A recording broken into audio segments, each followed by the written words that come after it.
Hello, everybody, and welcome to episode 60 of Shattered Earth. Thank God we're finally at another even number, or whatever that means.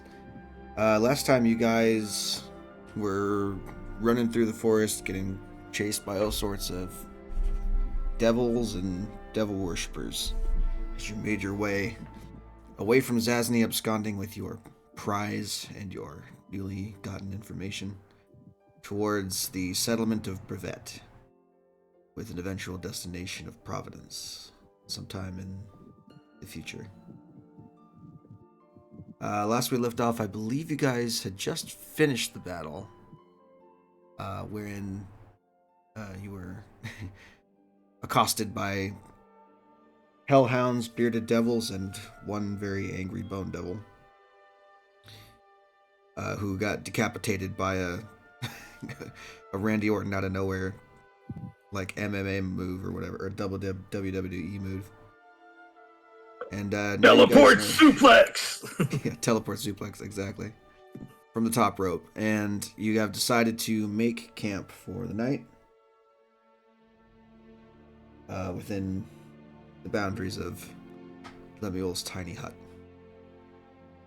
So, is there anything anyone wishes to do before we continue on with watches and etc., etc.? Yeah, I think I'd like to do something. I just kind of want to address the address the rest of the party and just kind of let them know real quick. Hey guys, I know we're running for our lives here, but if it's okay, let's talk a bit before we bed down to sleep and start up watches. Other than our shared bond, hold up my finger. All I really know about you all is you're a human priest good with scary stuff, a drow summoner who's also good with scary stuff, a dragonborn priest good with fire, a dragonborn monk who can run through walls, and some kind of angel of light and doom that I met in the cellar of some rich guy whose entire family I would love to see brought to ruin or worse. Now, I got an idea to help, us get to know each other better, if you're all okay with that. Is there... I'd kind of like to have kind of a question game. Does that sound good to everybody? No complaints here. Okay, cool. Not here either. Okay. Well, I guess a good way for this to get going is I'll just kind of ask a question, and then whoever I ask the question can kind of, ask me one back, and then yeah, that way, you can either ask the same question I ask you, or if you think of another one, great. But I guess considering I'm turning to Xenivore, considering what you did right there, I mean, obviously I understand because of what you are. You are very much opposed to these denizens of hell that we're up against. But Xenivore, I hope I said that right. Well, what is it that brought you to travel with this other group? I mean, you're not from here, so I was just kind of wondering how you got associated with this ragtag crew here. It's quite simple. My master, David, has summoned me here to assist him. Oh, sorry, things have been going so fast. I didn't realize. I guess that makes sense. So I would imagine I am a magical manifestation of a bond he has made with a being on an extraplanar area. okay. Outside of this material realm. My master has given me form and continues to change it as he sees fit to suit his needs, and I do what I can to help him. Okay, so that's kind of what you were doing before you met up with these guys. It is odd. I guess I am a manifestation of another being entirely, and every time I return to this plane of existence, I am remade. So I am okay. essentially only ever in my master's presence, wherever he goes. I I have no life, no consciousness outside of this form. Okay. Well, in that case, I guess if it's okay, uh, David, I would ask you then kind of the same question that I would have asked him, since he doesn't really have a past, and I'm guessing you do. Just sort of before you got into the adventuring life, what did you do before taking up the world's most dangerous profession? What did you used to do? Back in the day. Came from my dad's house, my mom's dad's house, and trying to keep my head up, I guess. Uh, Not much. I didn't really do much before starting this. So wait, was it kind of a noble house kind of situation where you sort of just somebody who Yeah. sort of okay, so you kind of did a little bit of this, a little bit of that, but not like a regular day-to-day job. I understand. Okay. Well, have you got anything you'd like to ask me back in return? Why is the town we're heading to called Providence? Uh, to be perfectly honest, I haven't spent just a bunch of time there myself, so I am not familiar with the history. Uh, but I imagine there are folks out there who know better than me. I'm sure the Archmage himself could tell you way more about how that came by the name.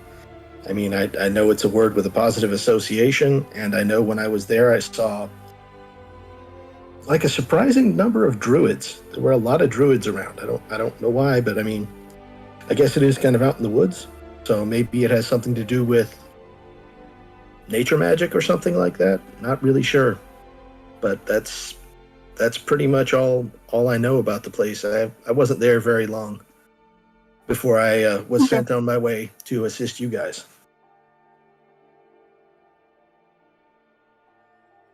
All right, then. Okay, let's see. I guess if we're gonna keep this going, is there trying to think. So would you have a question maybe for anybody else? I don't know, or I don't know how best to do this. I guess I'm new to you guys and you're new to me, so um I guess I guess I guess I'd ask the drow sort of well, I can't say I've seen a lot of drow, and I certainly haven't seen a lot of people who work the kind of magic that you do. I guess before you before you became someone who did a lot of the you know kind of summoning stuff, would did you I mean, was there a particular thing that you used to do? Yeah, it's the same person, dude. Oh, sorry, I didn't understand. Sorry, I got confused. My mistake. For a So for a recap of what everyone is, there are two dragonborn, one red, one white. oh There's one drow with his idol on, and then there's a oh okay. human. Oh, okay. Sorry. The other human is the.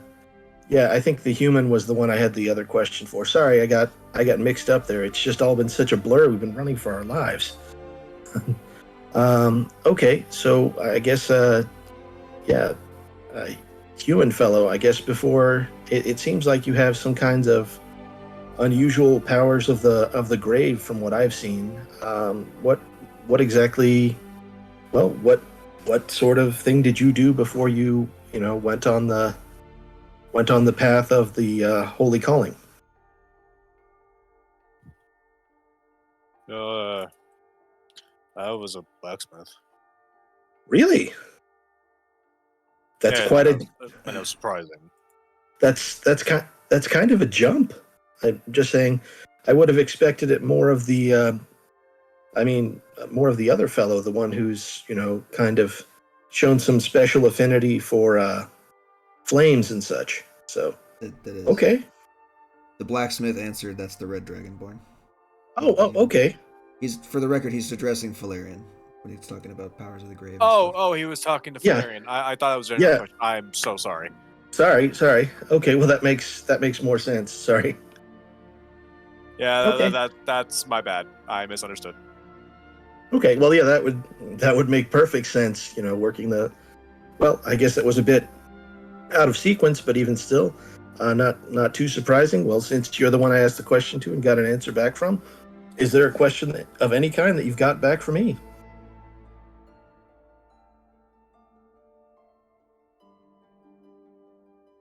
I guess That one's yeah. up to David. That's to me. That's to you. I think it might be Oh my prudent god! if you For the- say You can tell I'm bad at this. For the forge cleric. Sorry, I may have misaddressed you. Sorry. What's your connection to all of this? Well, Aside from your name and the fact okay. that you're good at sneaking about. Yeah, see, sneaking about has well, I'll try to keep it very very brief. Let's just say, short term, I was looking around, sort of on a search of my own for something unrelated to what to these scholars march that you're looking for. I was looking for something else entirely from my past, but I've been kind of wandering far and wide for a few years, haven't had much luck. But as it so happened, I was looking around in the wilderness. I'm not going to say that's necessarily where I'm in my element. I'm a little bit better at cities, or, well, to be honest, occasionally on a ship. But that's another story for another time. But yeah, I was sort of blundering about in the woods, not too far up in the northwest, and I just find this random town that's not on any maps. Never heard of it before, and I kind of think there's some pretty powerful magic at work here. So I kind of look around. I look for what's the largest, most interesting dwelling, which was sort of, for lack of a better word, it sort of looked like something very large in a hillside. I go inside, I look around, I'm doing my best to be sneaky, and that's when I met Archmage Taldemar. He kind of asked me why I was in his house, and I was straight with him about, what I was looking for, and, tried to be very specific that I was not there to rob him. And I wasn't. I was looking for information. But he didn't really have much of anything that I happened to find. Maybe he knows something, but he did say that my help was needed with another quest, and kind of sent me on my way to you guys. And that's pretty much where I am now.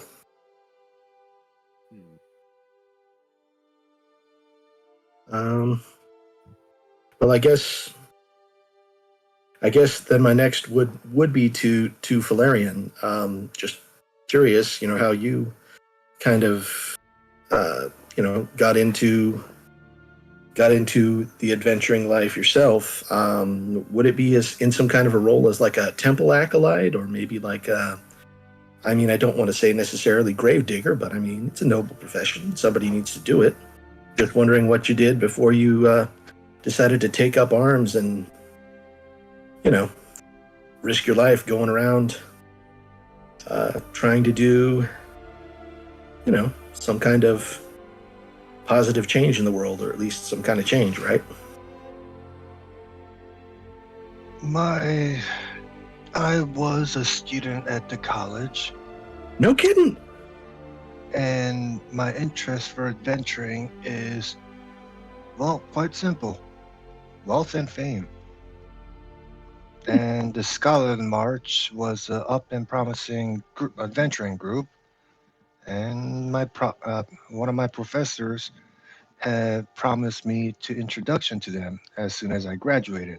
Unfortunately, they went missing. Therefore, here I am now. So you're a fellow alum, Thogravist, eh? Yeah. Yes, but I imagine we are at a different school.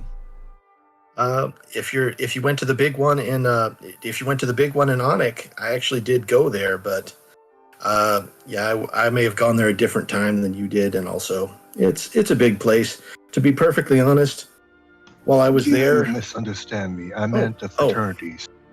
oh, I belong oh, to Silverquill. oh, that place. I think I heard of that place once. I didn't. Wow, that's not even. Oh, wow. Yeah, you Sorry. were not there long enough to have associated with any fraternity. You were there very briefly. Yeah, I'm just. Yeah, that's. Yeah, I wouldn't have had anything to do with any of that. That's wow, cool.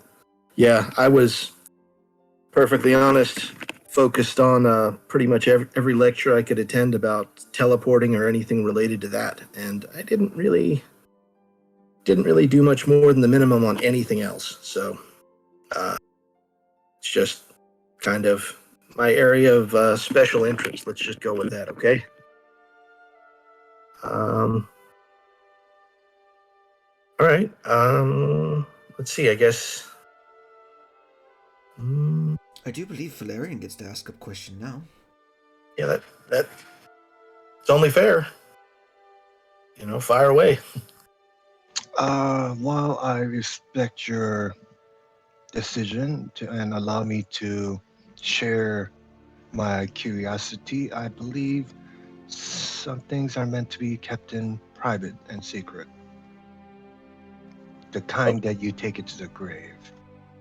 So I tend to not ask too much. Okay, fair enough. Well, I guess. Well, let's see. I guess I've talked to a couple of you all. Let's. I guess. Next, I would have a question for the Dragonborn monk. That's just. I don't know if I've seen anyone quite like you. If you'd like to, give me a little information on what you did before you got into the adventuring life.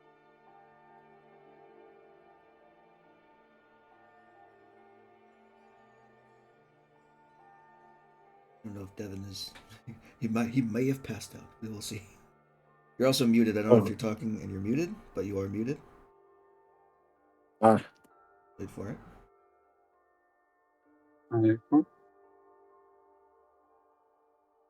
at it going once, going twice. Okay, so you look over and Gale is just asleep in his chair or in his like seat that he's taken inside the hut. well, he's had a full day. I get that. He looks he looks like initially like he's meditating. It's kind of like cross-legged, but upon closer examination, breathing pattern. No, the guy's just fucking asleep. Yeah, he's passed out. Okay. My Well, man's is gone. I guess that's pretty much all the kind of inquiries I had for general background stuff. I did want to ask a question. Let's see. I guess David, I'll start with you. Is there? I just with what's been going on with how easy it was for these guys to find us. I mean, once in a day I could see, but twice in the same day. I mean, I get that they may have some kind of magical help, but it's making me a little bit paranoid, if I'm going to be honest. Do you think there's anything that you might have found at Hadrigan's place that might, I don't know, have any kind of a, what can I say, magical signature, or maybe even like a beacon to it? I just want to make sure that, what can I say? I've taken a lot of things in the past, and I usually try to make sure that I check over what I take. Is there anything that maybe we should take a look at that you've got that, you think, this might be good to give the eye just to make sure it's not kind of flashing a big red arrow to somebody, Here are the guys who stole from you. The dagger. Oh. Oh. And the keys. And the tablet. Yeah, those are and probably. the documents. Yeah. And the armor. Oh boy. Yeah, there was I think the monk mentioned something about a sweet suit of armor or something. I don't really remember. I just heard him mention it in passing, but. Well, I guess if anyone's okay with it, I mean, I could identify some stuff just to make sure that there's nothing obviously off with it. That's what I can do. I can't really detect magic in the larger sense, but I would sure like to identify stuff. And out of what we listed, it sounds to me like the keys and the tablet would be the first best place to start. Because, yeah, if I was somebody who really wanted some things like that to be found quickly, if somebody nicked them, yeah, that's the kind of thing that I would put some kind of countermeasures in association with. So, I guess I can try. I guess just identifying those. I could do it as a ritual, but it'll take me a bit of time. I'm going to have to take a rest too, because to be honest, I'm a little bit beat up, and I'm almost out of spell slots. But I guess I can spend a bit of time before I conk out for the night. But I figure I probably got it in me maybe to look at about 5 different things. So, and then I'm just going to kind of nod off for the night because, yeah, that's. I don't want to push it much past a little under an hour because, yeah, I'm a little, yeah. I'm not quite as bad off as the monk over there. Is he snoring? Anyway,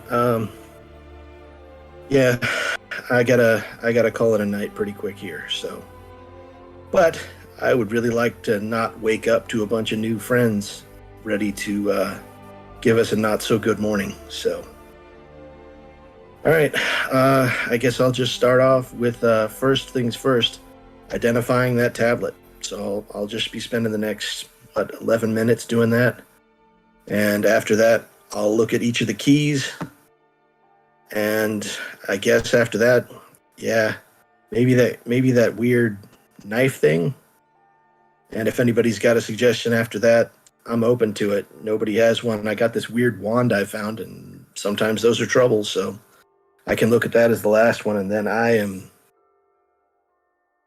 gonna turn in after that. So, sound good, guys? Probably sounds like a good idea to me. Yeah. Yep. What did the other cleric said? Neat. All right. Well, I'm gonna start off with the tablet. I don't know if any of you guys can identify stuff. If you feel like identifying something else, great, more power to you. But those things are. I can take off Well, I'm some gonna of those focus from on. you and I help you figuring out what some of these do because I also have identify. Cool. All right. Well, let's just. How about this? You got the armor and maybe this wand I got here, and I'll worry about the tablet, keys, armor. Yeah, that works. And if there's anything else beyond that, hey, weird question. Those before I forget, those guys had like this weird brand on them, this funny looking little like a star symbol, but not exactly. Does anybody have something that looks like that on them? Like any kind of I don't know, armor marked with that, or like I don't know, jewelry or something? I don't think I snagged anything like that, but if one of y'all did, it might be a good idea to give that a good identification. But if nobody does, neat. It might be just safe to check all our current gear, since if Hadrigan had this much manpower, that means he would have been preparing for a while. Who knows how much of his influence and what's else that could aid him have spread to even to the general market. Oh boy. Yeah, you got a point. I'm I, gonna work. I get the distinct idea that his reach probably doesn't extend too far outside of Zap Mortis. Yeah. If only because, well, stuffy people are going to be stuffy, and they ain't tend to not be a big fan of people from other places step where they think they shouldn't be stepping. Okay. Well, I guess yeah. I'll focus on stuff from the house. So I'm just gonna look over that tablet, then the kind of the clear stone key, the red stone key, and the armor. And then I think there was also I think there was a letter or something like that. And you never know. So I'm just gonna focus on those. If any of you all have something else for the priest over here to look at, you know, give it his way. But he's already got, let's see, just the dagger and this wood wand I got here. So yeah, if there's anything else that anybody wants to look through their inventory and see, I don't see anything particularly that looks all that likely to be.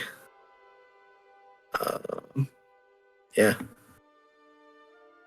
that's pretty much it. I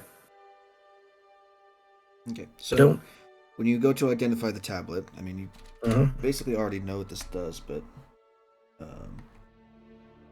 Yeah, but I'm mainly trying to look and make sure that there's any kind of countermeasures, I guess.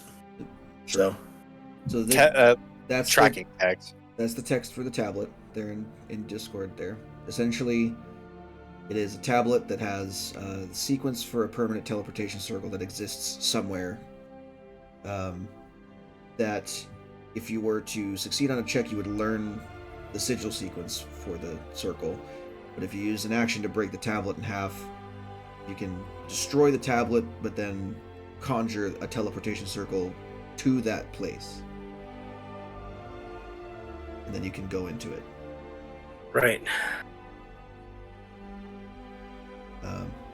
That is the only destination it can go to. And then after a certain amount of time, it disappears. So it's like a crack it, summon it, and then go kind of consumable item. Okay, but the tablet itself doesn't seem to have anything Doesn't have any kind that's of like magical tag or anything that you can tell. yeah. And I'm for the just record, having a it's going to be the same thing for all the rest of these items. No kidding. None of them are going to have Okay. any kind of magical tracer on them that you can discern. That's great. All right, that's something at least. Okay, cool. Next All was right, the two that's- keys, right? Yeah.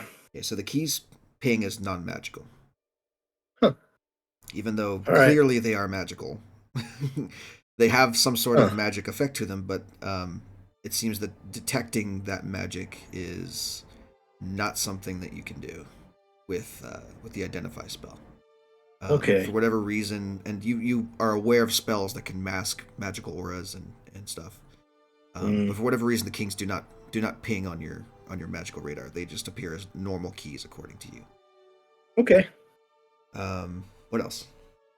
I was looking at the armor, that suit of armor that Galay found, and also the letter, the sealed letter, well, X sealed letter with the black circle on it.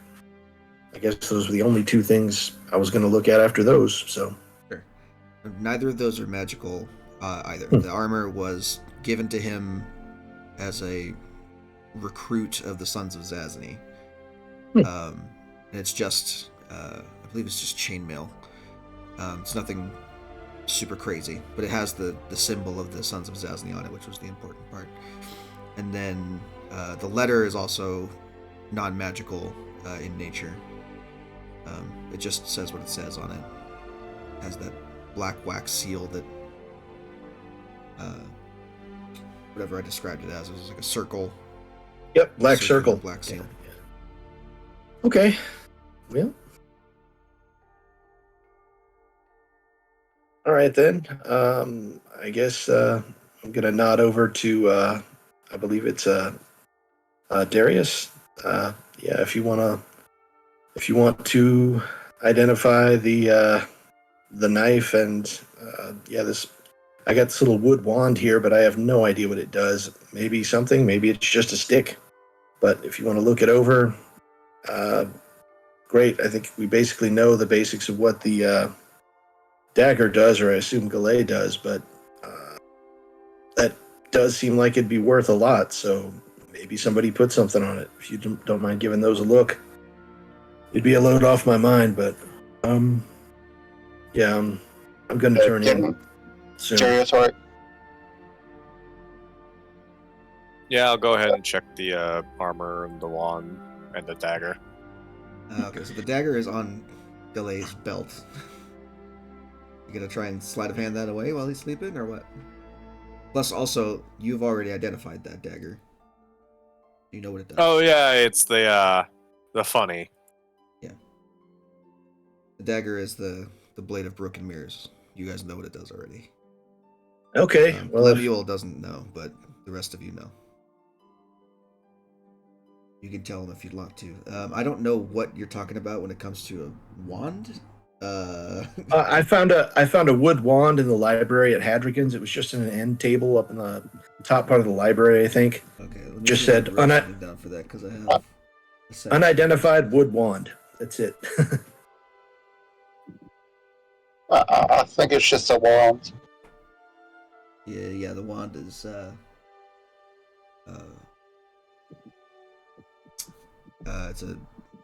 it's not really a thing that it's not a magical wand. It's a spell focus basically. Okay, good to know. I mean, it's magical in the sense that it can channel spells, but very weak magical aura, and it doesn't have any other power on its own. It's just a channel. Yeah, that's nice. I prefer my hat points on top of his head. Wait, your hat is your spell focus? Well, look at the stars on it. Of course it is. How could this not be? That's awesome. It's all wizardy and stuff. I got it at school. Love that. Yeah, it's pretty neat. What else were you guys doing? Well, for the rest, I'm probably gonna. I mean, if nobody else thinks there's anything else we really need to look at to make sure we're not, drawing anybody right to us, I guess we're good on that. A lot of the other stuff was grabbed by Gallet, so it's in the bag of holding currently. I don't know. I don't know if we can pull that out now, or if we want to do that maybe next time we stop for a rest. I also My don't guess know is what it was that he grabbed exactly. I think he grabbed. I remember the potion, he mentioned and the tablet, and then something else. He grabbed some. He said something about grabbing the armor and something else from some treasure room that he kind of ghosted out to and back. But he was kind of tight-lipped about what besides the armor. I don't know what else he got. So yeah, we don't know, and I don't think he's talked to you about like what he's grabbed from that place. So yeah, you don't know that exists. Yeah, except for the tablet. Yeah. Okay. Well, I don't know about it. It must not exist. Okay. Well, in that case, I'm probably gonna take it easy and sleep however long I have to for a rest, and I guess whatever other time I got to spend on it, light activity. I'm probably gonna read over this cool book I found, this rumination on abjurations thing. What about that armor though? Well, if you want to, You apparently grabbed armor. I don't know. Some kind of something that's in the bag of holding that you do not know about. So some kind of so unless that's Devin Hadrigan's. wakes up and offers to throw it in there. Hint, hint. Oh well. If he's sleeping, I try to make it a good rule of etiquette not to actually take things from sleeping people that I want to be on good terms with. So I guess we can just rest for now, and then in the morning continue on our way. But if tomorrow we get accosted again, I really think that's a bit of a hint that something's up. I mean, maybe not, but I've been doing our best to keep us decently well hidden, and yeah, if we get another, bunch of guys looking for us tomorrow, I think then it might be time to yeah, kind of make sure Galay is around and able to yeah, let us know kind of what all he's got, because So I that's don't know what if we got. would a bag of holding, would I know if a bag of holding would block something like magical tracers? I don't know if that'd be something that it would do or not do, or is it still in the same plane, or I don't even know how that. It's technically an extraplanar pocket dimension, so Okay, so usually magical sensor items that try to sense something that's in another plane of existence doesn't always work. Okay. It depends on the type of magic and the strength of it, of course, but Yeah, in general, so- if you're looking for an item or you're trying to that makes sense. say Okay. scry on an item, then you need Well, to have it in the same plane of existence as you. I am gonna do one thing that might make him mad. So yeah, I don't think this will lead to negative consequences, but I will try to do as quickly as I'm able to. Yeah, I don't think it would get me. Yeah, I'll just do before I conk out for the night. I'm gonna do a sleight of hand roll. I think I'm just gonna try using Mage Hand, Ledger Domain, just in case, because man, that monk's a dangerous guy, and if I wake him up, I sure don't want to be right next to him with my hand on something in his belt. I'm just gonna try to use Mage Hand with Sleight of Hand and just get the really nice fancy dagger off his belt and just put it in the bag of holding. That's it. That's all I'm trying to do. I'm not trying to make it leave his possession. I'm just kind of, Moving it putting from it- one pocket to another. yeah, moving it from one pocket to one that is hopefully not a this kind of plane of existence pocket. That's pretty much it. So Okay. Make I me guess some- just a normal roll, I assume. So all right, I'd say with advantage because he's currently unconscious. makes sense. Here goes. All 15. right. And again, I'm doing it at a distance with Mage Hand. So I mean, he wakes up and sees it. I am over here doing kind of wizardy looking stuff, but I'm Pretty sure that's fine. Let's find out. well back. Try to avoid role playing him as much as possible. Fair enough. Yeah, his passive is lower than that when he's awake. I would assume it's even worse when he's asleep. So easy enough. You manage to slip the knife from its sheath on his belt and move it into the bag of holding, at least for now. All right, that's peace of mind for me. All right. In that case, I'm gonna just alternate between probably sleeping and maybe reading over this book about abjurations that I got in that library back there. I don't know if are the rest of you all okay with keeping up watch. I don't think the monk here is really up for it. He may just have to take it easy the whole way through. I'll take Okay. first watch. Okay. If you guys got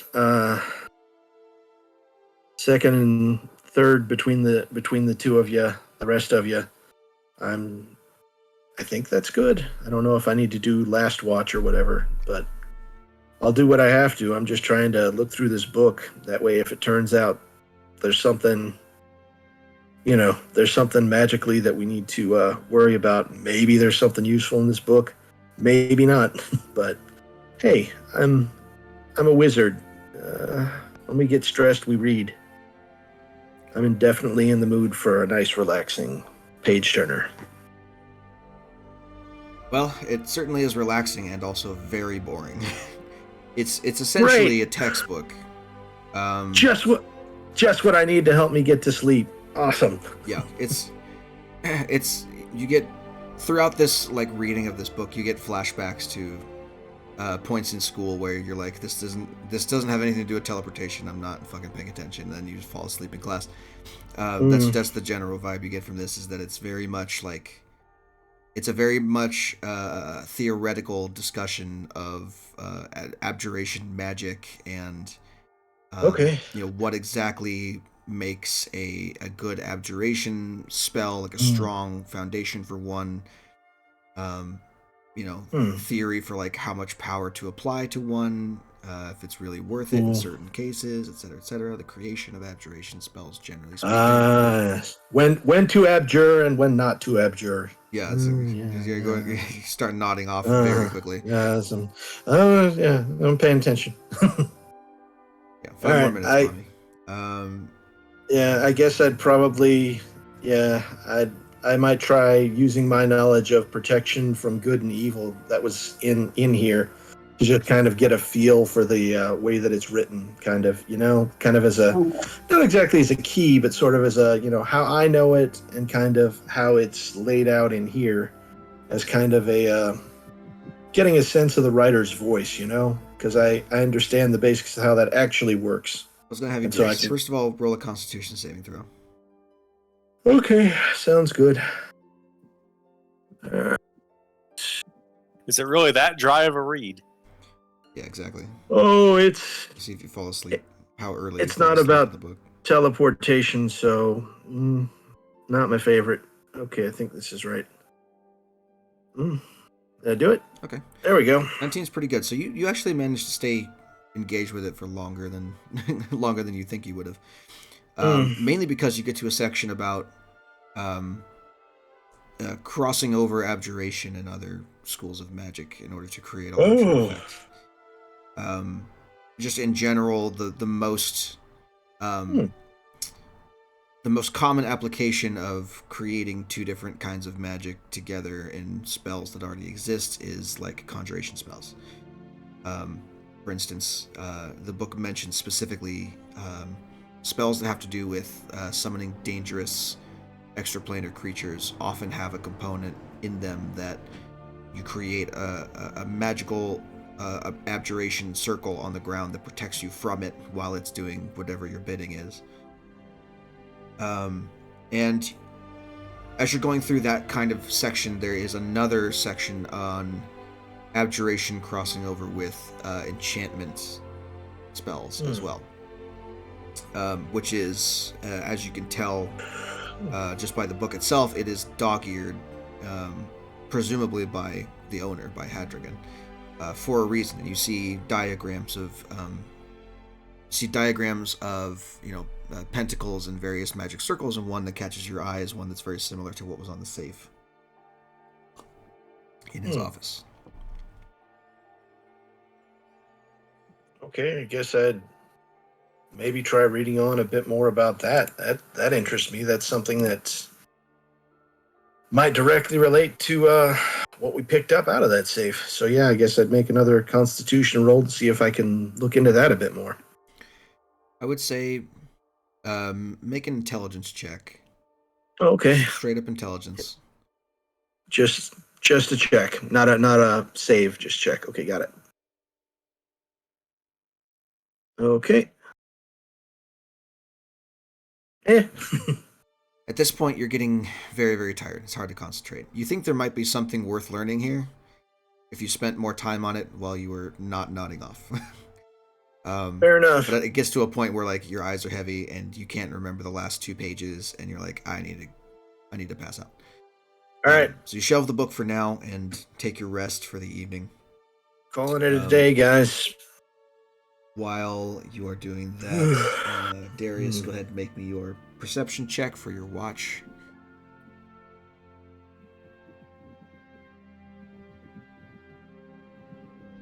An 8. That's an 8. Yeah. Got to tick off the pass out trace. Apologies.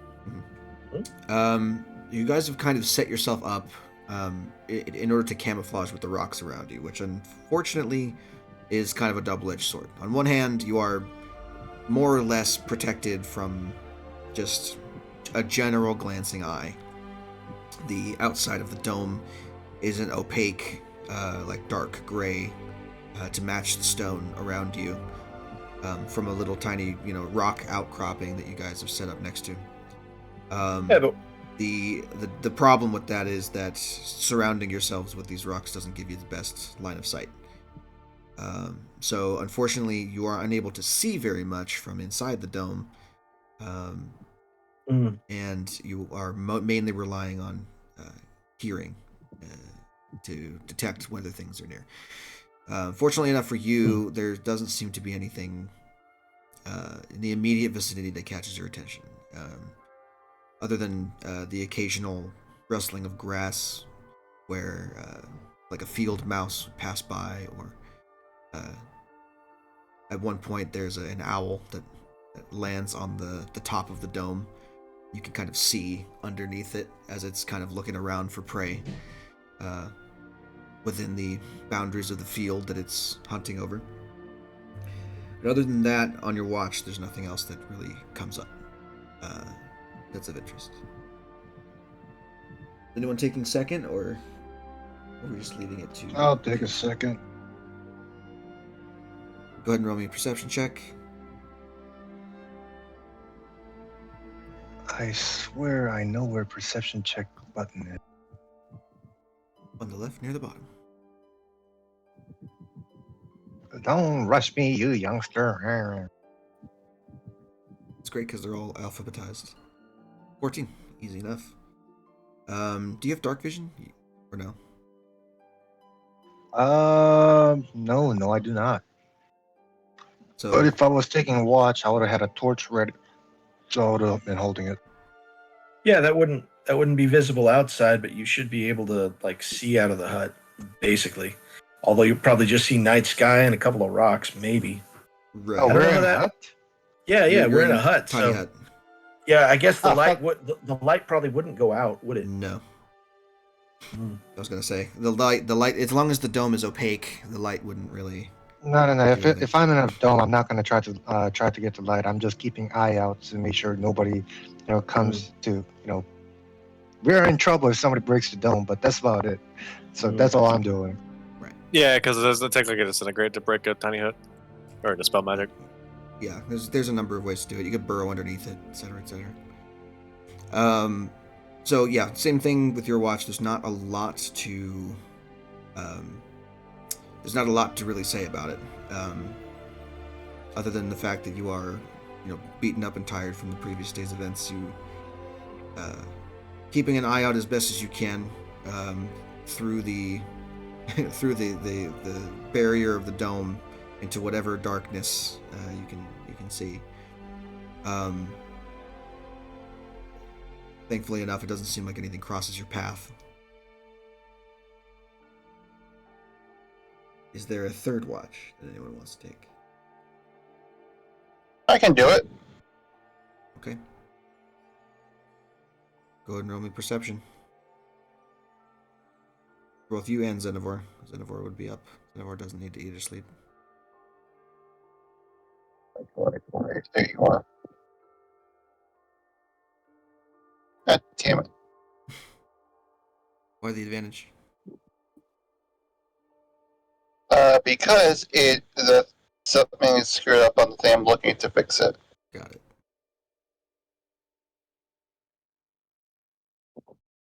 Advantage cycle. Hopefully that works. Good. Oh, even better. That's somehow worse. You literally rolled the second worst and the worst roll you could possibly have. Ah, That's better. So that's Xenivore, right? yes. Okay. So David falls asleep on his watch. There's no question about it. You nod off. Having woken up in the middle of the night, you're like, I'll take watch, and then you pass out later on. You just weren't ready to be woken up that early. Xenivore can keep watch for you though, and he, in the morning when you guys all awaken, he would give the report that,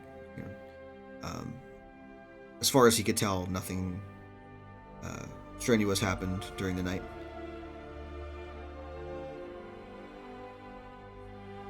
So,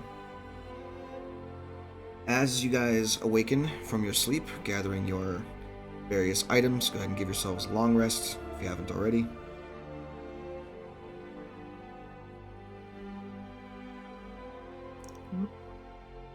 Eventually, the tiny hut outlives its usefulness and dissipates, leaving you guys. It's a little bit of a shock when it goes away because it's a cool morning out here in the middle of this field, and the inside of the hut is kept at a reasonable temperature at all times. So there's just a sudden rush of air that kind of wakes you all up a little bit.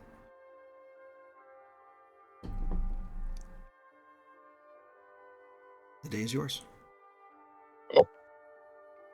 Let's go. Cool. I think we were still headed in the general direction of Brevet, right? Yep. I believe so. Okay. I guess in that case, we're probably good to strike out more or less due west.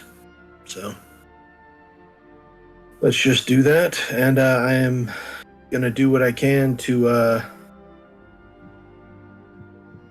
You know what?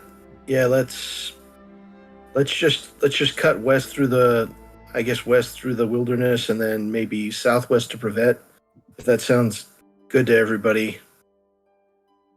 I could stand to get into a city and do city-related things for a bit, but Yeah, that was kind of the plan. Yeah. We use Brevet as a kickoff point to make our way to Providence. sounds good. One thing I'll let you guys know is I don't think we're being watched here to the best of my knowledge, but yeah, where I think you all know it's kind of in the general direction of Larishev. I don't know if any of you guys are super familiar with that place, but it's kind of over that way, further than that from where we are. But yeah, it's that away. I kind of point a little bit. So anyway, yeah, I guess we're good. Just heading on to Brevet, and I will do what I can to cast Pass Without Trace as often as I can. I don't think that one's a ritual, so I'm just gonna do the usual. Yeah, that's the it only usual. lasts for an hour at a time. So Yeah, so I'll have to burn all 4 slots to keep us. Well, I do have the one racial ability cast, so I'm probably gonna use that one, and then 3 of the slots during the day, and so the other 8 hours or whatever we're walking. Yeah, I mean, we're gonna be unhidden, I guess. So I suggest that we may want to keep it stealthy for the first 4 hours, just until we're as far as we can be away from Zazany, and then we'll just kind of go back into normal mode. But that'll leave me with 1 second level slot left, and hopefully I won't have to use it. But we'll see how the day goes. Sound good? We want to give our Sounds like trails. a We better want to give our plan than break anything up we could think of right now. We want to break up any trail we give as much as possible. Yeah, see, that's the thing. 4 hours pretty much continuously being really hard to track. Seems like it'd be a healthy bit of distance between us and whoever else might be on the scent, so to speak. So, who's leading? yeah, let's just, let's see. You know what? I would probably just, yeah, given how impressed I was by what he did with that guard yesterday, I'd probably nod to the angel and say, "Hey, I can't think of somebody better to lead us away from the minions of hell. You want to take point? I'll follow right behind." And yeah, let's just get as far from those guys as we can. Okay. I'll say right now, he's not the recommended choice. I've infected David with the Just Southern. Yeah. He is from Swamp Town. I mean, yeah. Yeah. Xenivore says, I've been to the will of my master. If he asks me to go and lead the party, I shall do my best. Okay. Yeah. What do you think, sir? If you want to do it yourself, go ahead. But if you think he'd be a good one on point, well, If I not, then think I'll roll for we Galay, should just since let. Galay has been leading the parties thus far. Yeah, I think Galay should too. He's been having some good experience doing it. So okay. Yeah, if we should defer to the monk, then we'll do that. But I'm not necessarily the most comfortable with being out in the open and exposed in kind of a non-civilized area. So yeah, I'll probably take second after whoever's on point. Sound good? yeah, let's go. Okay. Yep, sounds like a plan. So throughout the travel on this next day, thankfully you guys have broken the tree line a little bit, and it makes it a little bit easier to keep your bearings. Just being able to see landmarks and stuff on the horizon to keep yourselves on track is a big help. You don't think you're lost. Galay seems fairly confident in the direction he's going. Go ahead, roll the thing here. Oh, excellent. Okay. Let's see. Okay. Darius. Yeah. At about probably an hour into your travel for the morning, you're gonna receive a message from a very familiar voice of the Archmage himself. He says, "I'll keep this brief. Respond if you are still alive. Can't risk being detected by other people watching magically. I assume you're coming here to Providence."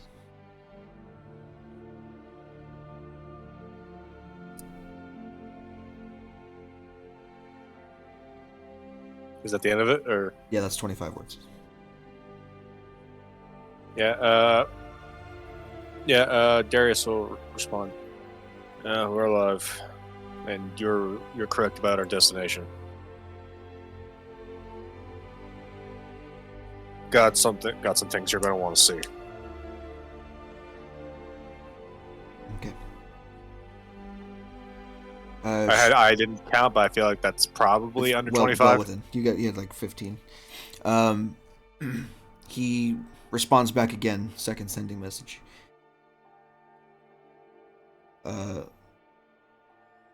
Where are you? If you are near a settlement, I may be able to expedite your travels.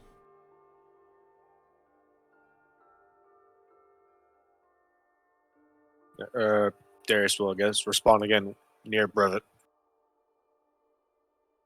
Being pursued by Hadrigan and devils.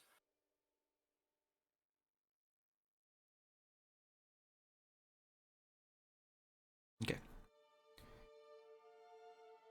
After that, no more messages are sent. Well, no more messages from us or to us.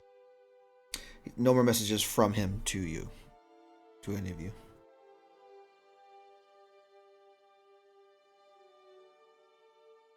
Other than that, the day actually is remarkably quiet for once. You are unaccosted by individuals looking to harm you, at least for the next day. So it is a welcome reprieve from being hunted, at least for now. So, as the travel draws to its close, and toward the end of your day, the open fields eventually you begin to notice turn to some sense of civilization as you reach the outskirts of what appears to be several acres of farmland. There is not necessarily like a homestead or anything that you can see, but you do see there are clear signs on the horizon of cordoned off plots of land that are growing various different crops. Specifically, the closest one to you is about probably an hour away, up and down a couple hills. It appears to be a very large wheat field. But then beyond that, you can see, like, greenery and other stuff. It is getting time for you guys to head down for the day. You don't know how close you are to Brevet specifically, but this is an encouraging sign.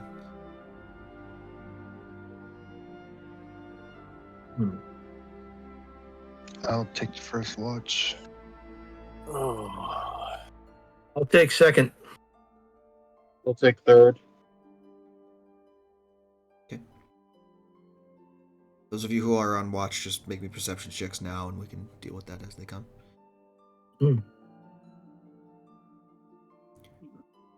And I'm assuming you're not just camping under the stars. You're doing the hut again, or are you just gonna? Definitely doing the hut with coloration to match the surrounding rolling hills. So if they're a bit greenish brownish, I'm going to try to get fairly close to that. So Sure. Okay. 21, 23. Very nice. So.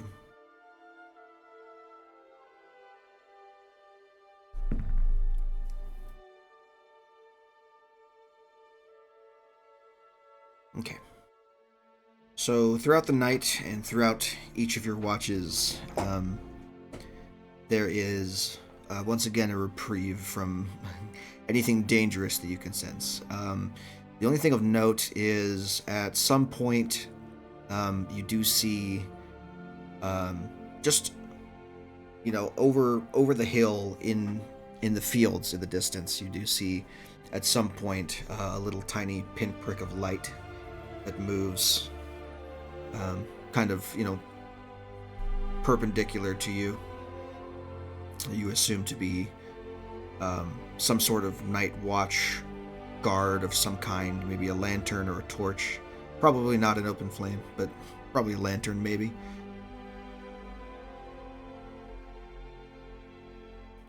And you just kind of watch it, patrol around the perimeter of the crop and then disappear eventually. So you can at least get the sense that someone is out here. In the morning, once rest comes to you, David, once again having nodded off in the middle of the night, gather your things, the tiny hut disappears once again, and you begin your final trek to Brevet. Now that there is some semblance of civilization, is there anything different you want to do about marching order, or are you going to leave that up to Galay again?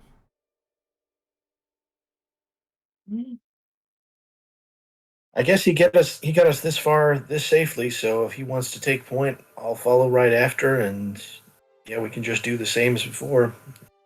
Not going to mess with what works. I like to take my time and snap my fingers and use prodigious use of prestidigitation and clean myself and look presentable. Sure. Oh, same. Since we've been roughing it in the woods. Yeah, I guess when I got a spare moment, I'll get some of the trail dust off. The two Dragonborn are like looking at each other like, man, fucking wizards. Alright. benefits of working as a smith most of his life. Darius has like almost a permanent smell of a forge on him. Fair enough. Mm. All right, cool. Well, 25 is plenty. Galay's like, oh, I know where we are now. Civilization's easy to follow. You just, follow the road at this point. So he takes you through. You're going to have to cut through some fields in order to get to where you're going because you are not on a main road and you don't know where one would be. But after a couple of hours, you do crest one hill and you see in the distance a decently sized settlement, surrounded on all sides by farmland as far as the eye can see. The settlement, of course, you assume to be the city of Brevet, and a few hours travel later, managing to make your way to a main road, you are able to see the city sign as, yes, this is Brevet. You have made it at least to some semblance of civilization. The city itself, it's not, well, it's like more like a large town. There are a number of buildings that don't at all look like they're in disrepair. Like they seem like it's very much well taken care of. There aren't very many people wandering the streets of Brevet at this time, but you did pass plenty of them working the fields on your way in. There seems to be small armies of people basically working, tending to the crops and such. One thing I will also note, just passively, you would see, among the farmland there are also some buildings. You can pick out barns and stables and a couple of what look to be houses. And the houses themselves appear to be not like your typical peasant farmhouse, but more like the larger houses of a plantation owner or something like that. As you wander into town and begin to make your way in there, is there anything you are looking for specifically in this town? Is there anything you're seeking out? Personally, I'd probably be looking out for two things. I'd probably be looking out for any kind of a shop that sells things like any kind of magical supplies, specifically the kind of place that might have just the basic stuff like component pouches. I think I got enough on me to buy one of those, so maybe there's one around that might have it. I don't know. If I'm going to make a suggestion, Yeah. it may be wise to check and see if we have wanted posters before we go just strolling through town. That's probably yeah. Let's do that. Let's keep an eye out first and proceed very, very cautiously. While we should probably check obvious places like town square, sides of large buildings. If there's anything that looks like it might be any kind of a courthouse or... We do have a rogue who's able to sneak about pretty Yeah, I'm probably gonna... We're starting with the who's going first and what they wanted to do. That's what he wanted to do. Yeah, I imagine, yeah, I should go in and make sure that we're not, wanted dead or alive all over this town, so I'm gonna go in and see if we've got any... Yeah, if we got any posters up, that's a good first step before we bother finding anything like maybe an inn or maybe some supplies. I'd rather give a quick pass through the town. Maybe not super quick. I'm not going to run through, but I'm definitely going to kind of be as inconspicuous and small and not worth noticing as possible, and just kind of sneak about and see if I see anything that indicates that there's some heat down on us here. So Sure. I guess I'd just make a stealth roll or would it be stealth or perception? I'm not sure, because one, I'm trying to not be seen, but two, I'm definitely trying to make sure that or investigation. I don't know. It'd be both. So it'd be both stealth check first to see how good you are at remaining undetected, and then a perception check to see if you can see anything that would catch your eye, denoting any kind of wanted poster or activity surrounding Okay. your party. So Well, here do one goes. after the other. Stealth it is. Okay, that's my stealth roll. Fair enough. And perception. Oh. Well, that was weird. But okay. 25 sounds good. Okay, cool. So 25s on both of those means that's well over the threshold for success. There's hardly anyone out in the streets to notice you, first of all, thankfully. And you do have a hood as part of your get up that you can use to cover the more distinctive features that you have. So first and foremost, anybody you do see not going to pay much attention to you. There are two things you pick up with this perception check of yours. One is the immediate and alarming presence of the same soldiers that you have seen before, with the brass kind of half plate armor, the long conical hats, the large muskets or rifles rather on their back. There is quite a number of them in this town. Suspect for a reason, and your suspicions are confirmed when you see, tacked to a notice board in the front of one of the taverns that you passed by. There is a wanted poster with descriptions of yourselves and the items that you have stolen from Hadrigan. And it appears that he really wants them back because there is a bounty of 100,000 gold on your heads. Fuck! Whoa! Big money. Yeah, big money. And it was this moment the party went full murder hobo. Oh yeah. Okay, so we're not staying in Brevet, unfortunately. We are. All right. Is there? Ask the Archmage what he was been. You return Question mark? eventually after about, Yeah. 45 minutes to an hour of Yeah. wandering through I'm just town. picturing Emil. He shows up and he's just white as a sheet. Yeah. I'll also give you a couple of other things because your perception check was so high. I'll give you a couple Yeah. of notable buildings and such that I have. So you do see toward kind of the midpoint of this whole thing, because you would travel kind of into the center of town, or at least towards the center of town. You would see there is an inn in town called the Silver Branch Inn.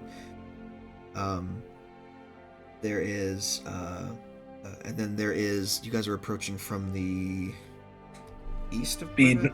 Kind of northeast. Yeah. So you would pass two different taverns as well. Let's see if I can figure out which ones they are. Hold on.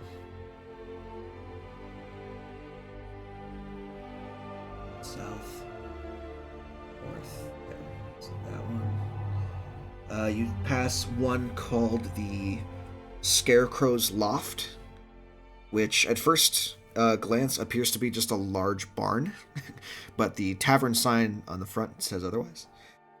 And then there is the Dancing Halfling Tavern. So those two are probably two that you would see passing by. Fairly distinctive buildings. Most of the buildings in this town are housing for people. It's small-ish houses, nothing too crazy, because you would assume that most of the population here with all this farmland is farmers, can't afford too much, but it seems that the people here at least make a decent living doing what they do.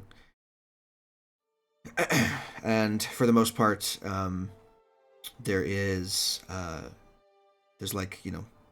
couple of general stores you pass. There's no magic item shop in this town that you can see, at least not yet. There's really not much in the way of stuff you would find in a typical, a typical larger city. This is more of a smaller town, a smaller community. Maybe if you had to guess, 4,000 people, maybe. Mm. So, keeping that in mind, you're most likely out of luck for magical items and equipment.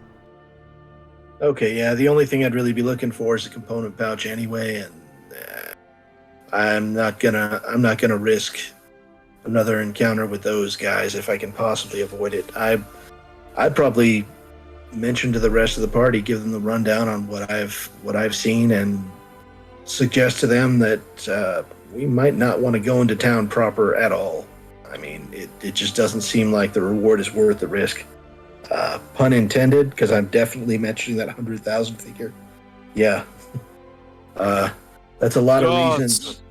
That's a lot of reason for us to be noticed by anything smarter than a baby, and some babies might be able to figure that one out. So, 100K gold.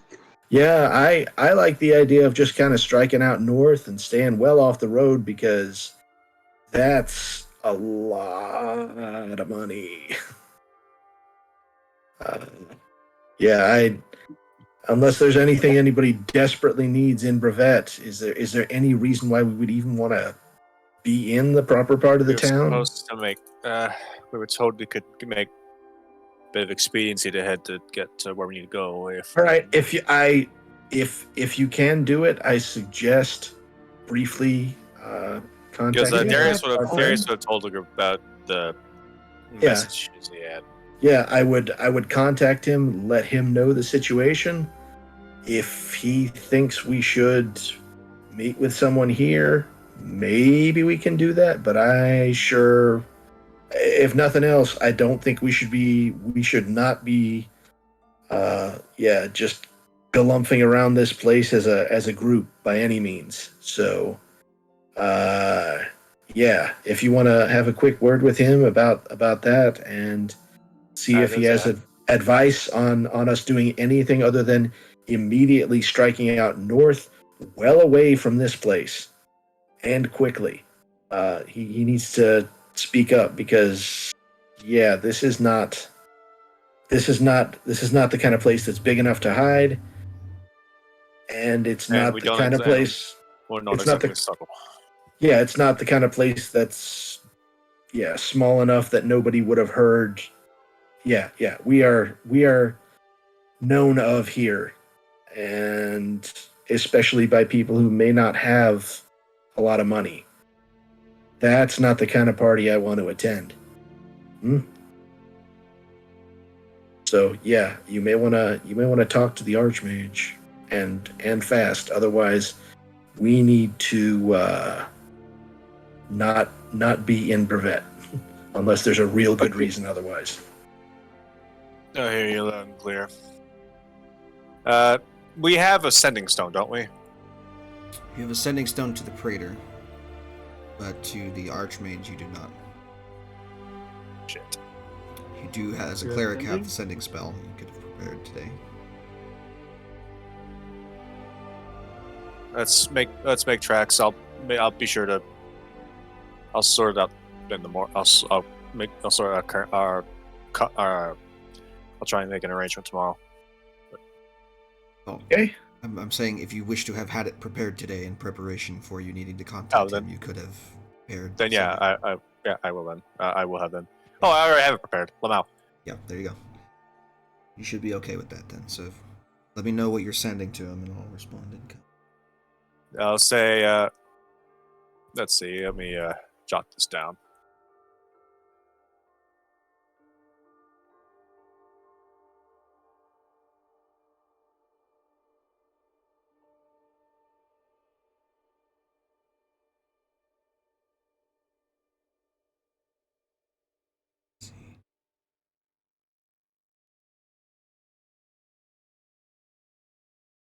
My only contribution on this is probably include the words "please advise" at some point.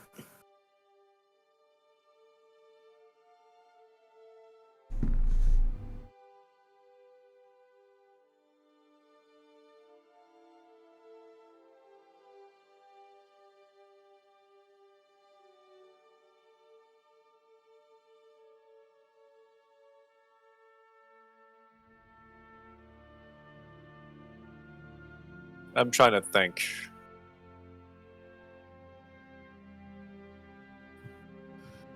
What all should be said?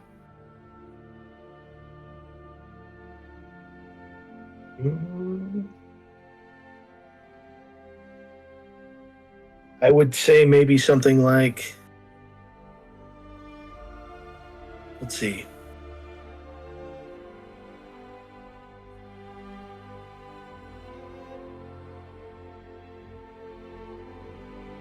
Something like hunted by mercenaries posing as guards, substantial reward offered for us, wanted posters, frequent. I think that's like 13 words right there, and then whatever you want to put after that. Maybe something about asking, should we make contact or leave town? Please advise. Something like that.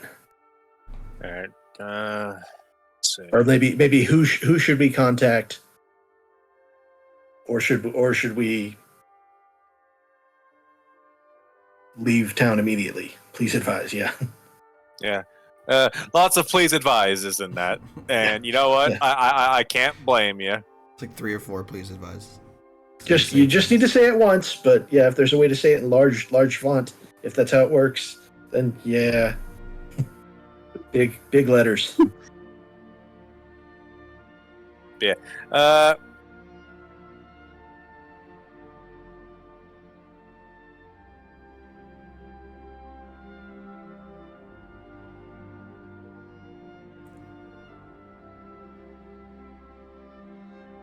What's the message?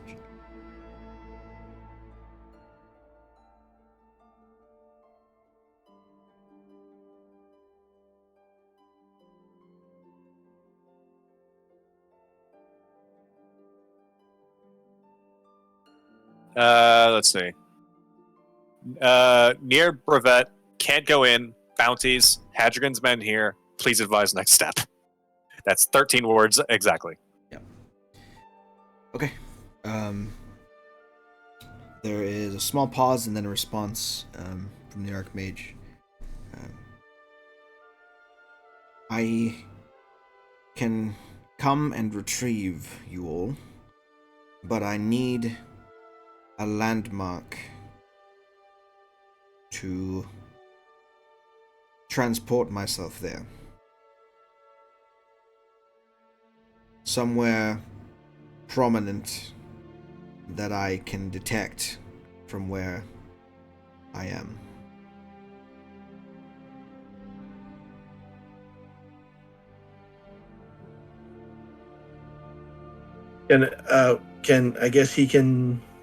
I guess the cleric can relay me the information from that message. Yeah, I'll of okay. course I'll do so.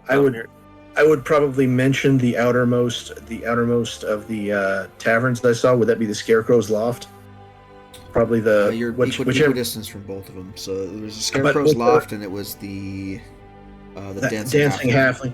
But is there one of them that looks like it's more out away from the center of town? Is mainly what I'm getting at. Are they both the exact same distance They're the exact same distance. From dead center of town? Great. Pretty much, yeah. Oh, wonderful. There's also the inn. If you can make it to the inn, you could rent a room, or you could do whatever you want to in private. We're not subtle enough. If we go in there, we're going to get spotted. Yeah, I think the closest I'm comfortable with getting to civilization here is maybe one of the taverns if they're further out than the inn. If the inn is closer into the center of town, we definitely don't want that. I guess would we all have to be present at the same location for him to do this? Maybe we're just better off heading off into the wilderness. I mean, I hate saying it. It would be lovely to get some assistance getting there, but I also don't want to have to deal with 1,000 guards either. Guys. Yeah. One of us could go into town, meet up with the mage, and bring him out here. Hey, I'll do my best on that. I mean, okay, we just see the Archmage said a landmark. Yeah. So if you wanna let him know, maybe I mean, since both the dancing halfling and the scarecrow's nest are the same distance from where we are now and the same distance from the center of town. Well, the thing is, we need a landmark. It doesn't necessarily need to be a place that's in town. Just somewhere You get what I'm saying? distinctive. Somewhere that he can pick up Okay. that's distinctive enough. That he Okay, can- is there? I guess from the spot where we are now, is there anything that's within eyesight that is an obvious sort of like an unusually tall hill, or maybe I don't know, something that just stands out as I kind of scan the horizon? Would that be like a perception roll to just kind of look and see if there's something that kind of, I'm assuming that we're just kind of hiding out, kind of out in some fields or out in light brush or something like that, but not like in a building or anything. So Yeah, you guys are kind of off of the. You're kind of like on the outskirts of town in a field Okay. somewhere right now. Okay, I have to ask. Is there like a notable like landmark? Because I'm yeah, I'm looking around for something. So there are several. saying- I will say there are several. Just as making a list here, any one of the large estate houses that dot the landscape, the various farmland, could be seen as a landmark of some kind. Any one of the distinctive buildings in town could be seen as a landmark of some kind. Outside of that, there's really not much else to distinguish from the general fold. Like, you're surrounded by acres and acres of farmland, all growing the same thing in rows that are very much identical to each other. You're also surrounded by, in town, there's just a lot of random housing, nothing that stands out specifically. These are simple people. They're not prone to sticking out, except for local businesses. So taverns, inns, general store, that kind of stuff. Okay.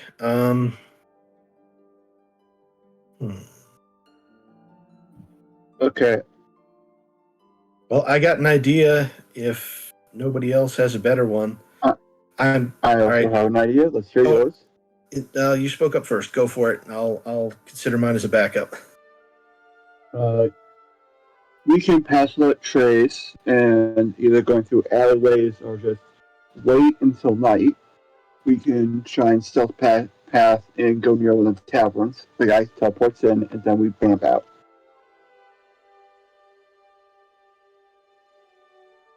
Yeah, if you think that's the best idea, the other one I had is, I'm kind of small. What I could do is kind of reverse prestidigitation myself to look as kind of muddy and run down as possible, and just go to the nearest estate house, which might be a bit closer than anything in town, and just well, the thing is, I can't go alone because I can't contact the guy until we're there. So if anybody who has sending wants to go along with, maybe I can pass us off as some wandering beggars, so that way we can just kind of look like somebody who are just looking for a meal and a hayloft to sleep in or something like that. So we could just go to one of the closer estate houses and use that as a landmark. If that works, I'm not keen about splitting us up, but I think two of us could definitely pull that off better than all of us. That's a quicker thing, but if we want to wait until nightfall, yeah, we could do that. I don't know if we want to just kind of take it easy here until it gets dark and then sneak on in. But what do you all think? What's the better course of action? I do kind of like us all like not necessarily splitting up, but I also know time's of the essence. So how do we want to play it? I guess I'd probably nod to the cleric. I'd probably say, hey, with my plan, it's going to be just us taking the risk. With the other plan, probably a better chance of success, but it takes longer. What do you think? Either way, we got to have you along to, speak to the Archmage. First off, which cleric? the one that has. Sending? Spell. So you got it. Yeah. Got me. Got it. Sorry. Yeah, sorry if I was creating any confusion. So, Yeah. So, if that's good, you make the call. Which plan would you prefer?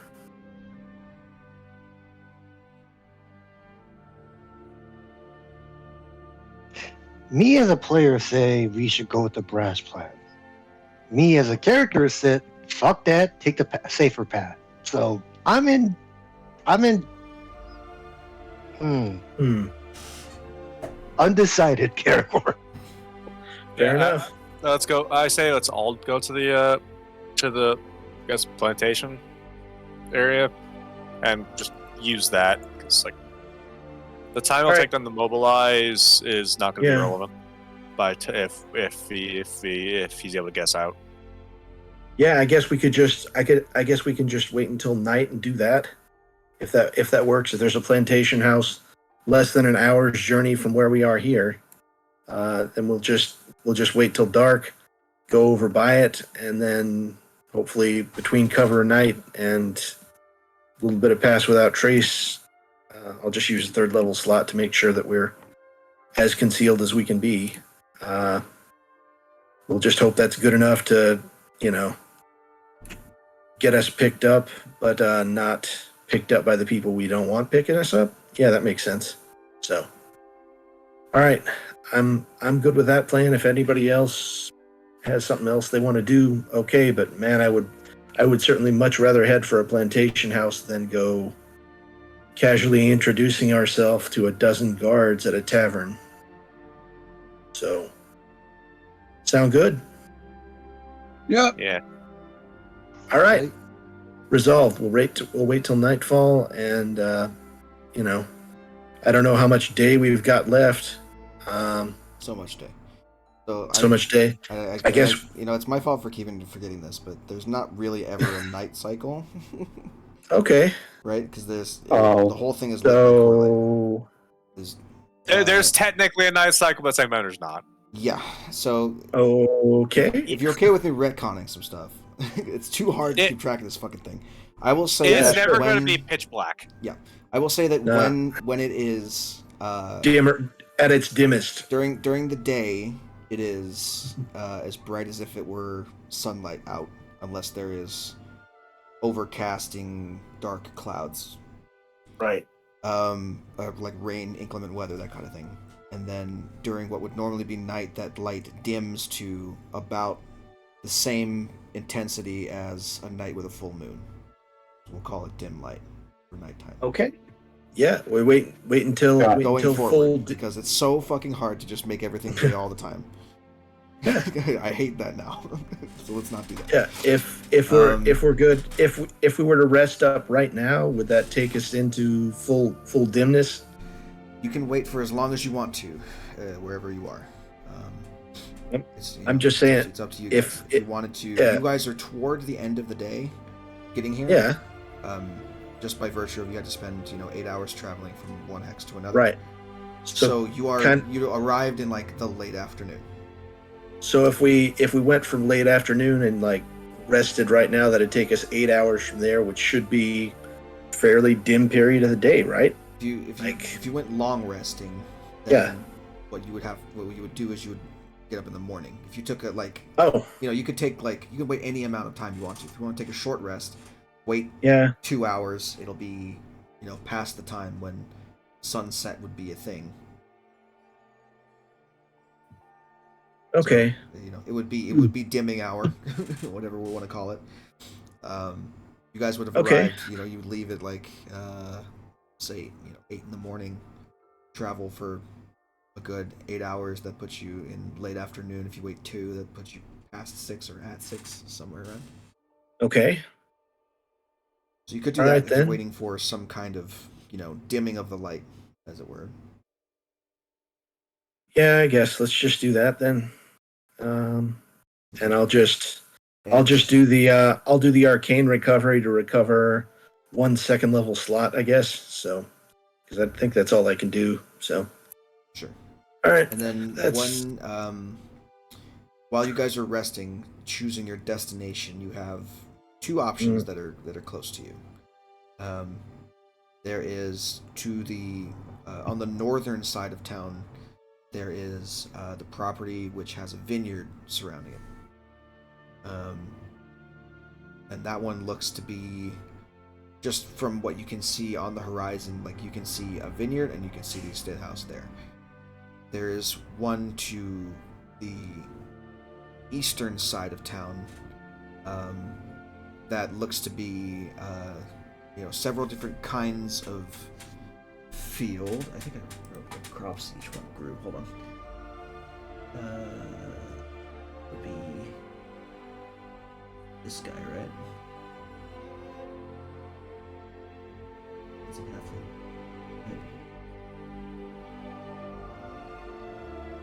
Yeah.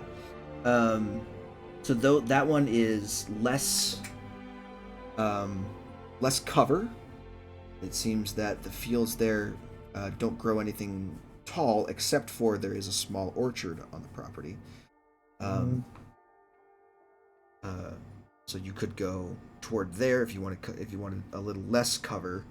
You could head, south of your current position to go there. If you wanted maybe a little bit more cover, you could travel over the hills into the vineyard and go north.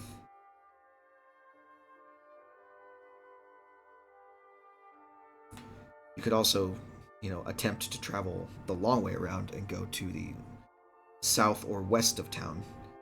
But those other two are the closest ones.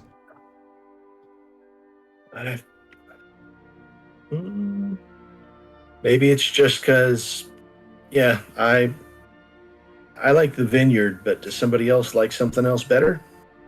Vineyard's probably the best bet. Yeah. I Okay. like the vineyard for a different reason, though, than what you're thinking. Okay. Do you just really like grapes? Yes, but vineyards also catches on fire very quickly. So if you need a distraction, they make a great place. Oh, boy. We're supposed to make them think that we're not supposed to. I know No we're wanted, terrorism. but we shouldn't act like bandits. No. I'm not saying we go in guns blazing. I'm just saying if and only if we need to make a getaway because our life is in danger, vineyard is a great place because they catches on fire like a fucking tender. Okay. You get what I'm just- saying? Mhm. Yes. And yes. not to mention the smoke. Oh God! Yeah. Okay. But I wouldn't know that from personal experience at all. Not at all. Yeah. Despite that, I still like the vineyard. Okay. Still slightly in favor of the vineyard. No, I wasn't being sarcastic. I'm really No. for the vineyard. No.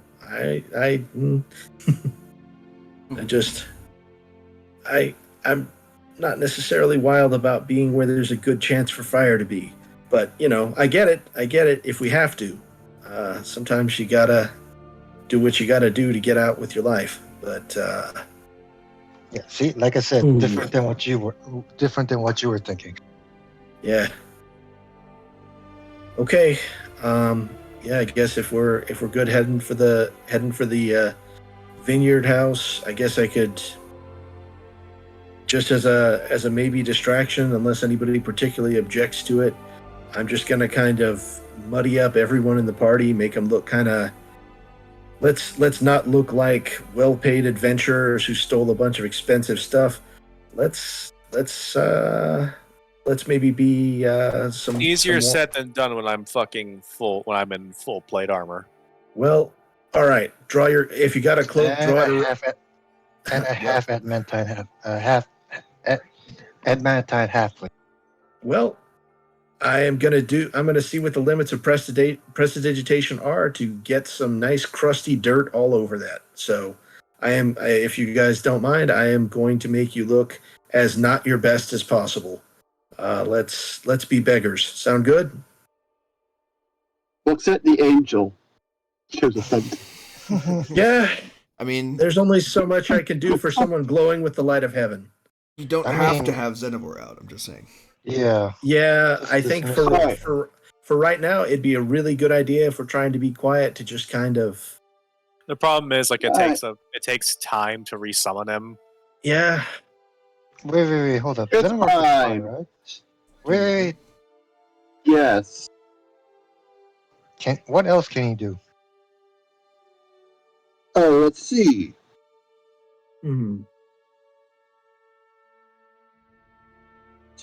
I had she here. Evolution. He can swing a sword. He can cast a little bit of magic. He has fire resistance. What kind of magic?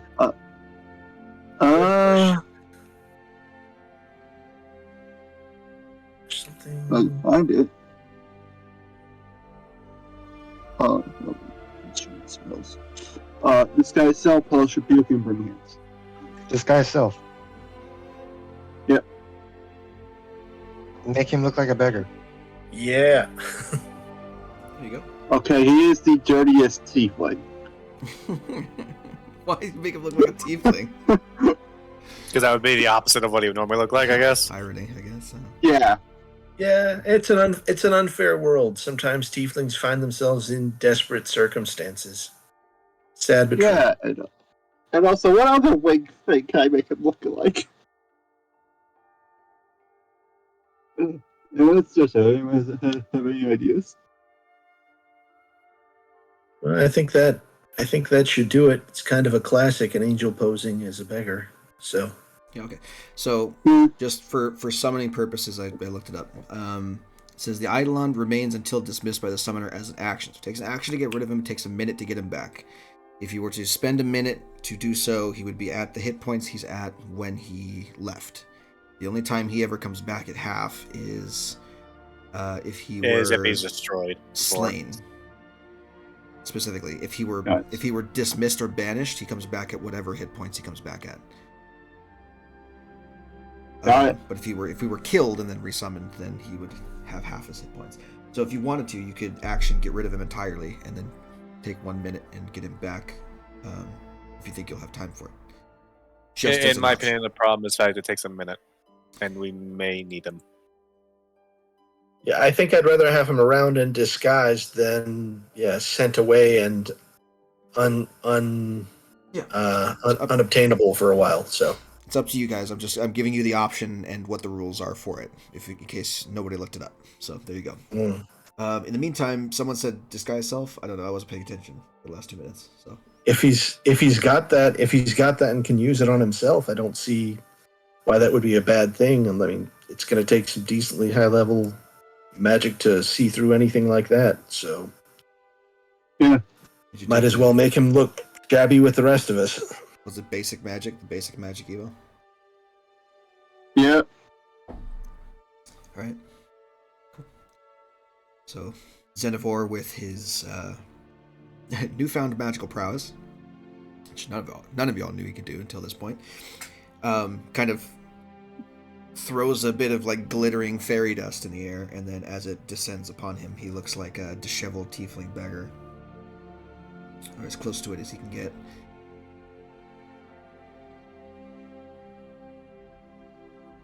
You guys make your way toward the northern vineyards. And I'm burning a third level slot. Yeah. I'm burning a third level to do that. So. Yep, which is absolutely fine. So go ahead and everyone roll me your stealth checks. Oh boy! These are more for posterity than anything, and I'll tell you why in a Mm-hmm. minute. Oh boy. Haha! 2-digit! That's that 15. plus 10. Oh, right. So Oh yeah. So I'm 20, in 15, trouble with that. another 15, 21, and then whatever Galea rolls, which is insane. So I don't have any. He has plus 20 to his roll. Yeah. So Wow. he has a 48. No, a 38 to stealth. Cool. Why is his stealth so Oh! low? Why is his stealth so crazy? Because he has proficiency what? in it, and he has high dexterity. Yeah, that'll do it. And then 21. Fantastic. So easily enough to sneak around when pass without is up. Even with the the 10, that does make it a 20, right? So Thank you you, are still thank you. And the reason I said these are for posterity is because as you guys are traveling through the vineyards and hopping the fences and moving as quietly and stealthily as you can in between the rows of grapes that are growing here and the grapevines, there are spread out throughout the fields a number of scarecrows, which, with the crazy passive perception that some of you have, you notice slowly, like almost imperceptibly, scan the horizon a little bit. The good thing about that, though, is that scarecrows have a passive perception of 10, and there's 0 chance you could have failed any of these checks. So, knowing that, and with the magical aid of Pass Without a Trace, you are able to skirt by the defensive measures that are in this farm to begin with. And after a couple of hours, you would make your way to the plantation house. At this point, it would be toward the end of the day.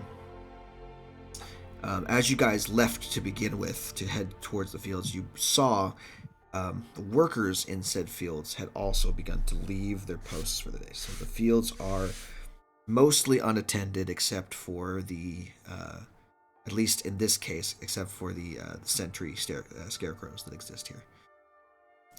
You don't have to worry about running into workers as such, because they have all finished with their work for the day and have headed into town.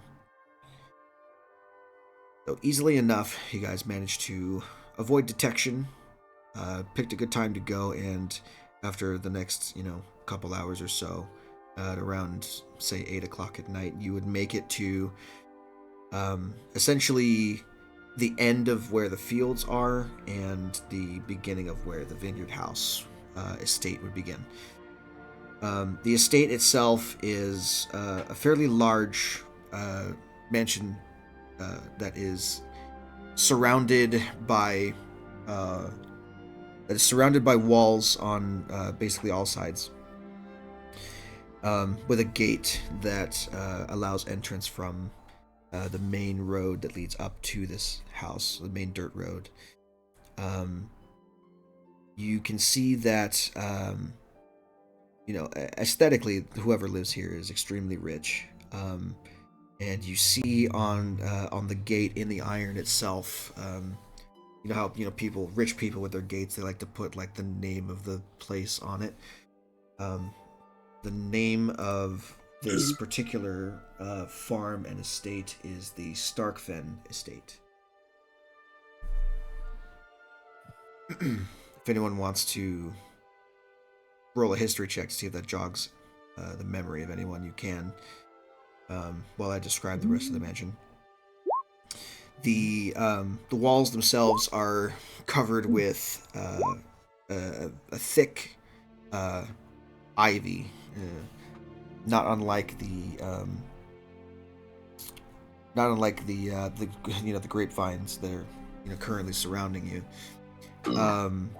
Looks, if you were not super heavy, you might be able to use it to give yourself a leg up over the wall. For those of you in heavy armor, probably a good idea to find some other way to do that if you wanted to get up and over. And yeah, that's what you guys can see from here. Now, history checks being what they are, 16, 14, 17, 20, and Billy would not know anything, so I'm not going to roll for him. Starkfen wine is like one of the more famous vineyards that produces wine in Onyx in general. This is something that you would see on, like, if you were to go to any place of repute, you would see Starkfen wine on the menu for like on the wine list. This one vineyard produces some of the best wine in the country, and also a good amount of wine that comes out of just Onyx as a country in general.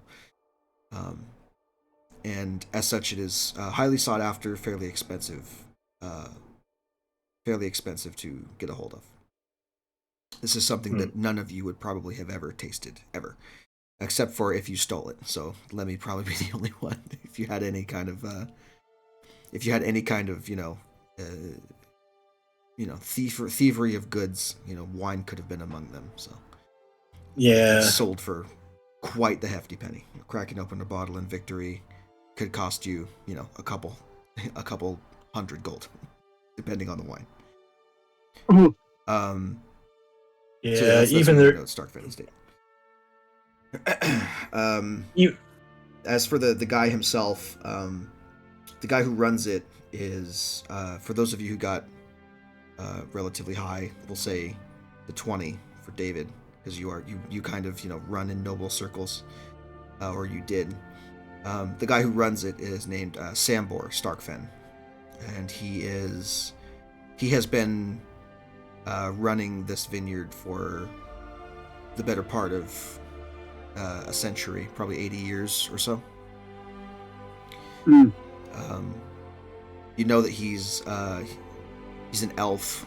He's a high elf that settled here and created, one of the most expensive and prolific vineyards in the entire country.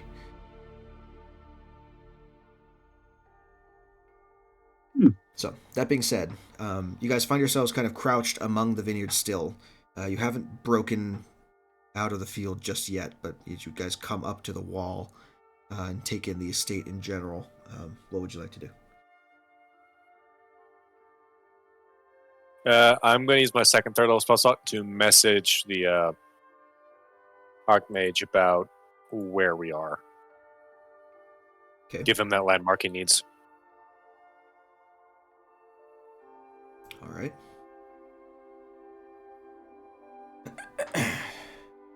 He responds, "All right.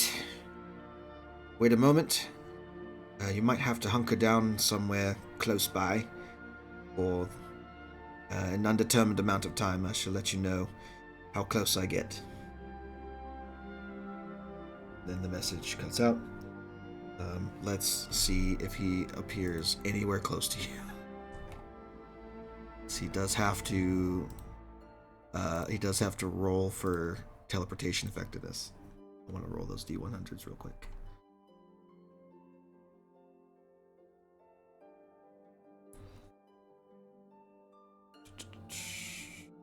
D100. That and this. And I want to look it up on here so that I can see the actual table, because it copies weird onto the stat block. Okay.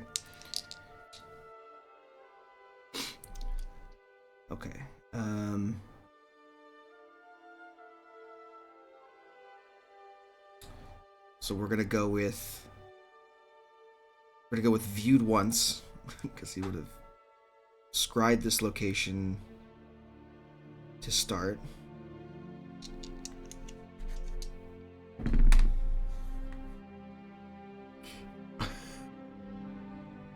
Oh no. I literally rolled a 1. Woo! Okay. No. Oh, no. Yeah. Oh no. Well, gentlemen, it has been a pleasure to playing with you all. Let us die. So that's certainly a mishap that happens. How does that fucking work?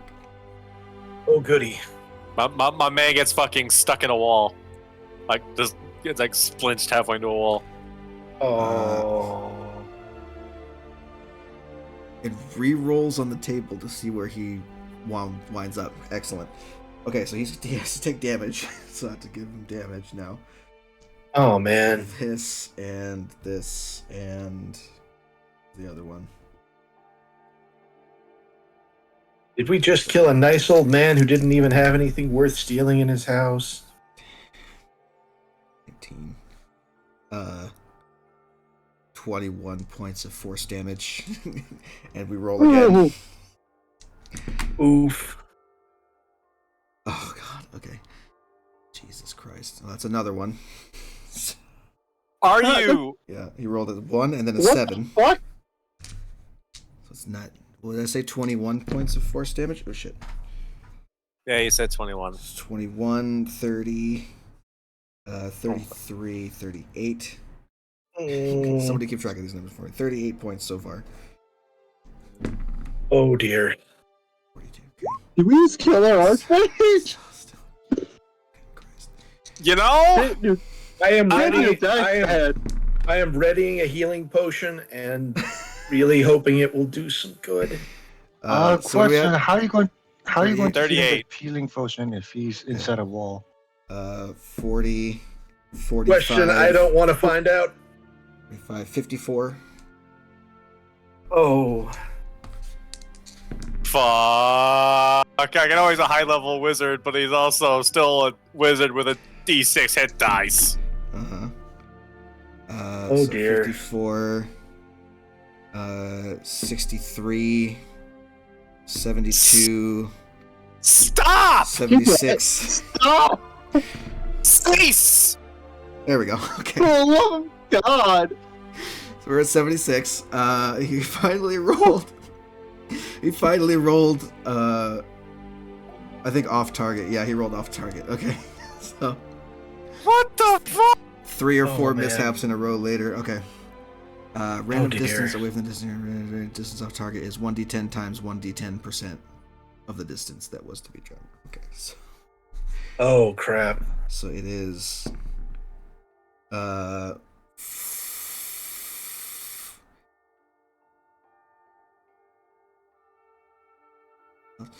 Okay. So he might even not be near us. No, but we're gonna see how it works out here. Hold on. How far is Providence from Rivet? My guy is miles 7 away. days. 7 days worth. So what is fucking? Hey Siri, what is 24? Hey Siri, wake up. What is 24 times 7?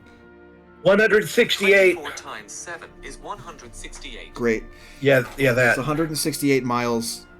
Hey Siri, what is 40% of 168?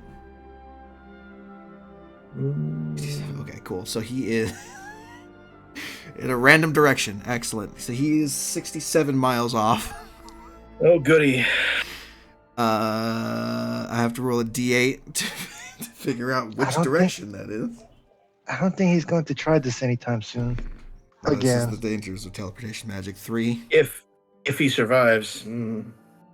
3 is east. You know, there is also good chance that wherever he landed may not be land. It could be a cliff.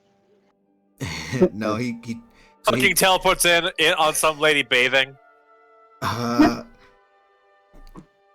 Okay, so Archmage caught Siri. dead by peeping. what's 24 The times good- 3? 24 times 96. 3 is 72. 72. Okay, so 2. so he doesn't quite end up in Zazany, but he's close. Fuck! He goes due east 67 miles and almost gets to Zazany, essentially is how that works out. That's actually bad because he's also That's- weakened. That's Yeah. incredibly bad.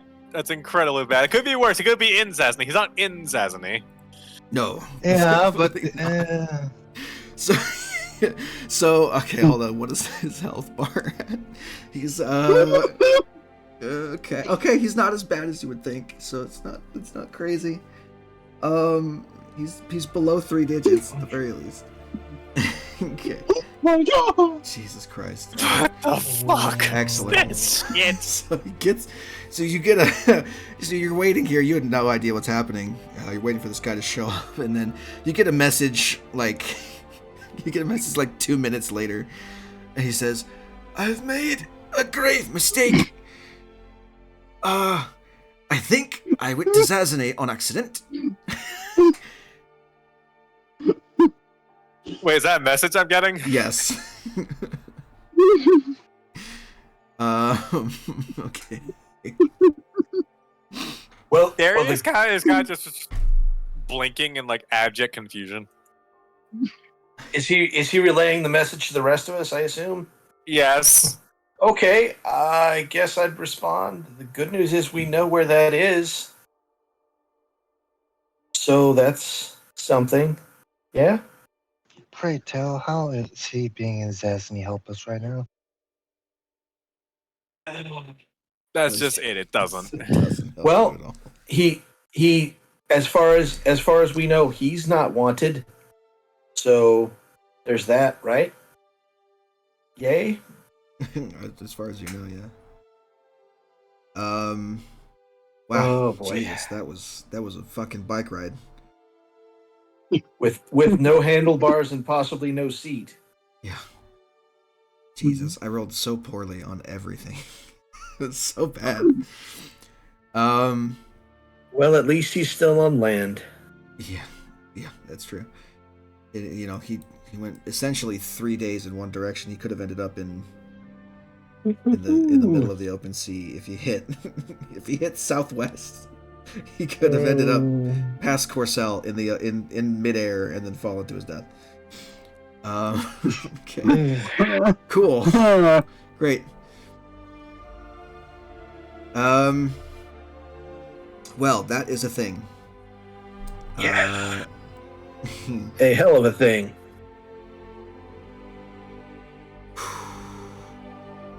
All right. So, what the fuck do I do now? Let's find out.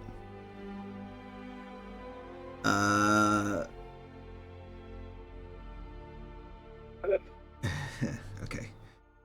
I have one more thing I can try. I do have one more thing I can try.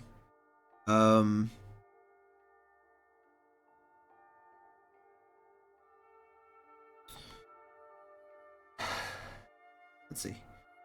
What is this one? He has many teleportation magics that he can use. I want to see.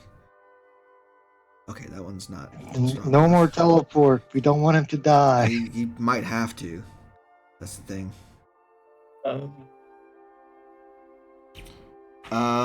I do have potentially one more thing that I can do.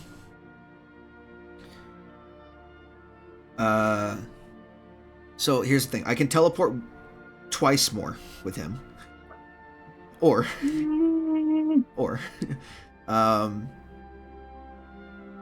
I can have him make one of you do it, which would be a little bit better. No, this is the whole you, Doug. You gotta finish it. I volunteer as tribute. Well, what's the spell? So in that same message, he says, I may have made a grave mistake. I think I'm near Zazany.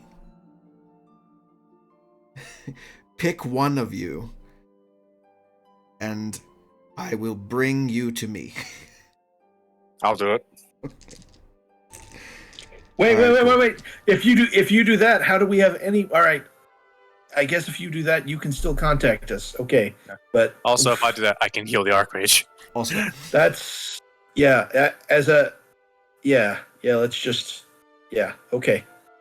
I like this plan. Yes. Please help him. He seemed very nice. I mean, he could have killed me for breaking into his house, but he didn't. Really, that's above average. okay. Next message. Take something with you from that location.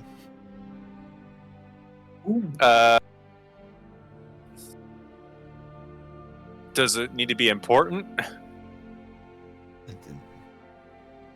That's all you get, is take something with you from that location. Okay. Would there be some trying to think.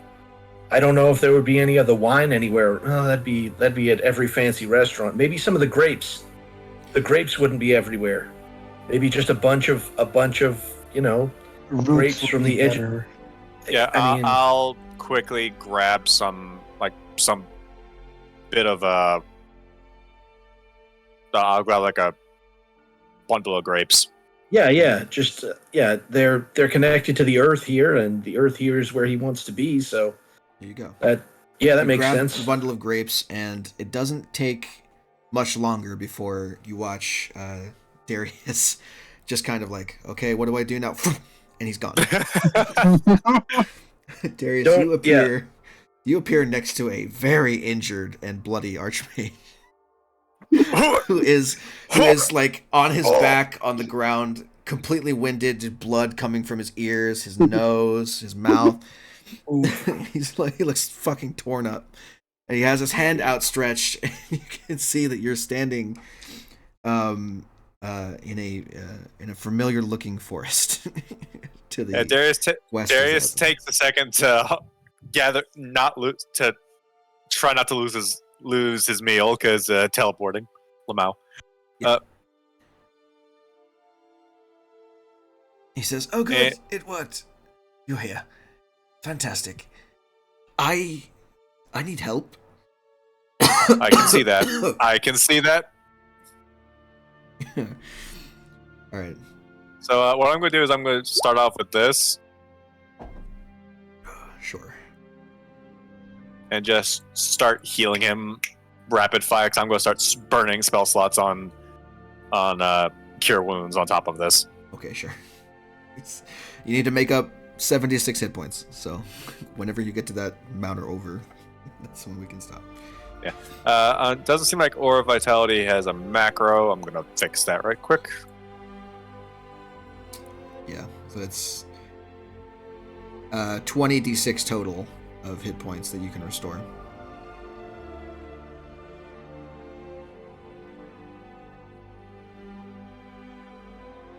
F for Archmage, I just saw that. Yeah, he rolled pretty poorly on that.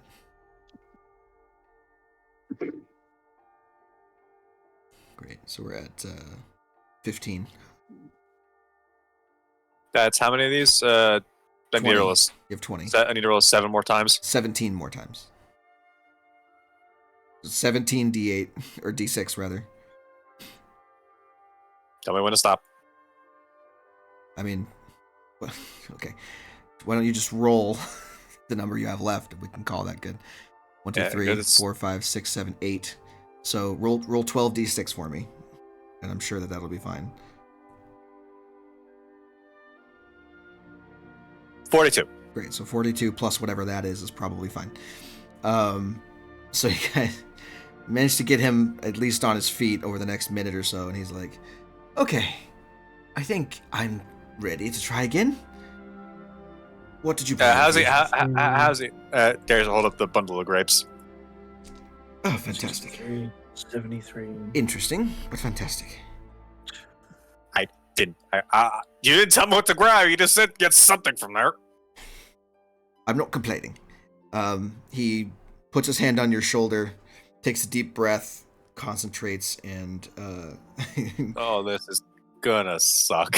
I think he has a staff right now. He doesn't. So you watch as he has a book with him, his wizard spell book, that is bound in like this blue velvet with silver thread.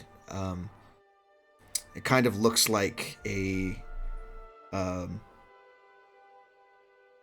looks like an odd design that you would not know the purpose of. If you didn't already know the guy was a wizard.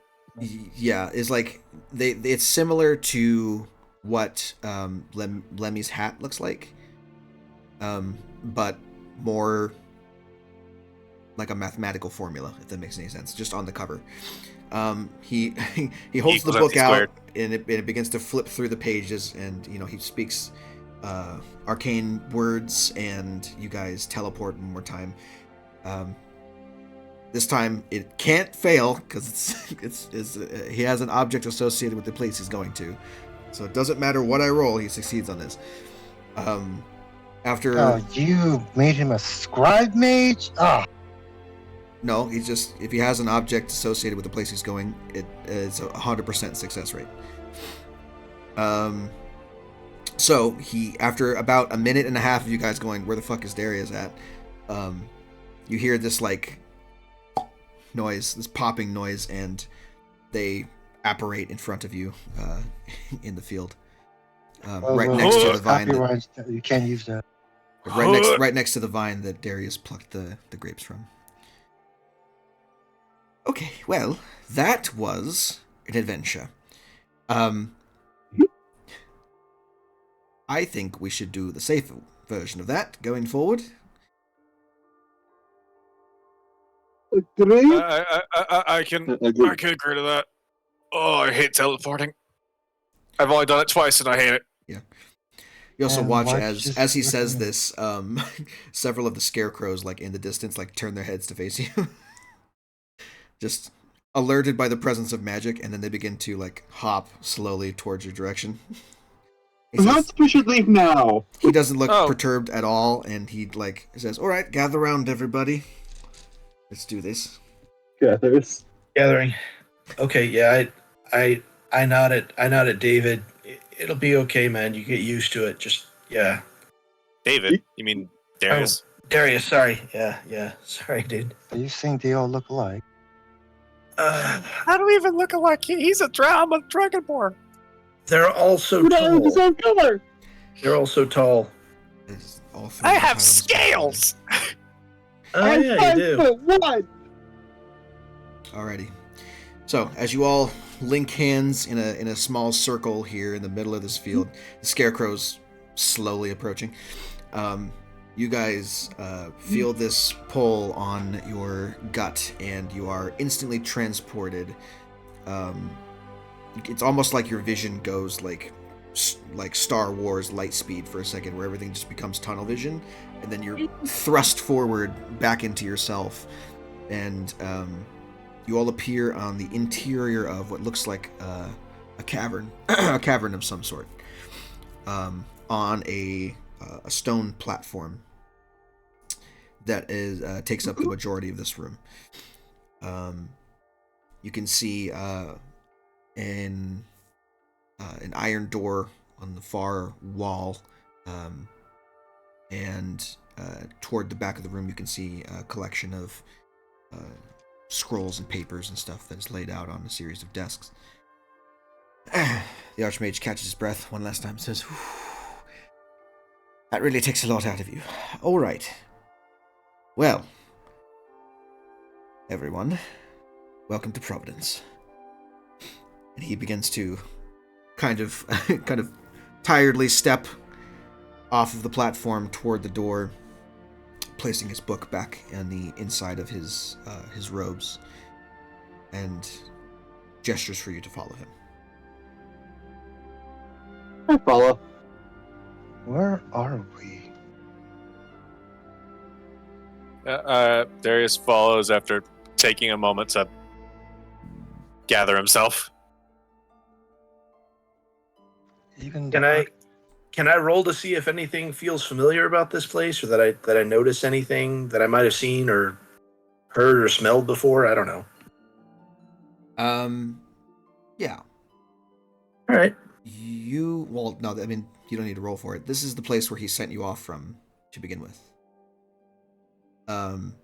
After you initially met him and he sent you to join this group, he brought you to this room and opened the portal there to send you into Hadrigan's basement.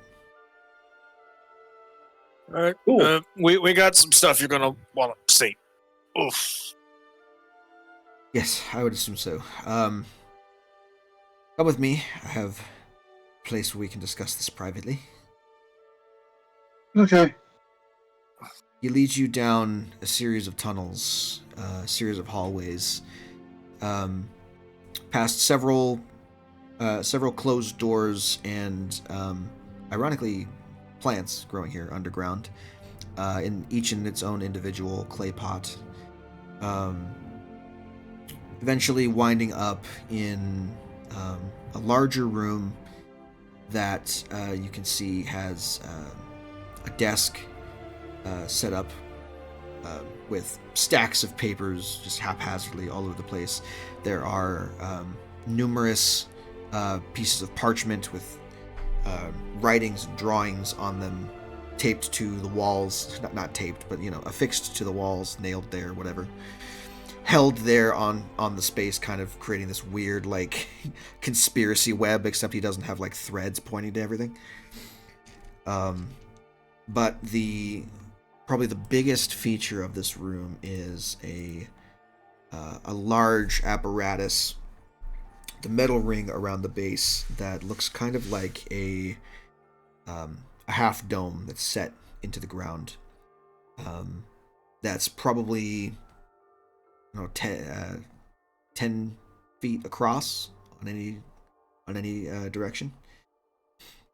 And if you're looking at it, it looks like it's like swirling clouds that are over this thing. It looks like a gigantic like crystal ball. It's been embedded in the ground here, essentially, that has all sorts of like metal fixtures hanging over it in this weird like lattice work of scaffolding and construction. You can see a rather large chunk of arcanite hanging from the top of this weird latticework structure that kind of hangs suspended over the central like dome. That provides a little bit of light as well to the inner chamber. As you all enter and the Archmage closes the door behind you, he speaks a phrase in Elvish. That's for those of you that know Elvish, is secrecy is a virtue, and you watch as arcane runes flare on the door and kind of make this weird pulse that goes throughout the door, spreads onto the walls and the ceiling, and you can see a number of arcane runes that have been carved into the stone begin to light up and then fade. He says, that should prevent any prying eyes or ears for the time being. Now then, let's debrief. So the nose can still pry. Sure. Now, tell me what exactly happened in the mansion and what we've got to work with. Darius will produce the keys and he'll produce the documents. The keys he seems to recognize almost immediately. He says, oh, really? Well, that is troubling that he had those in the first place, but at least he managed to recover them. He sets the keys on the desk at the other end of the room and takes the letter and begins to read it while you guys, I'm assuming you're telling him like how things went. Darius will also set the tablet on the counter. Because he might actually be able to figure out, like, oh, this circle goes here. Oh, yeah, that's right. Once he's done reading the letter,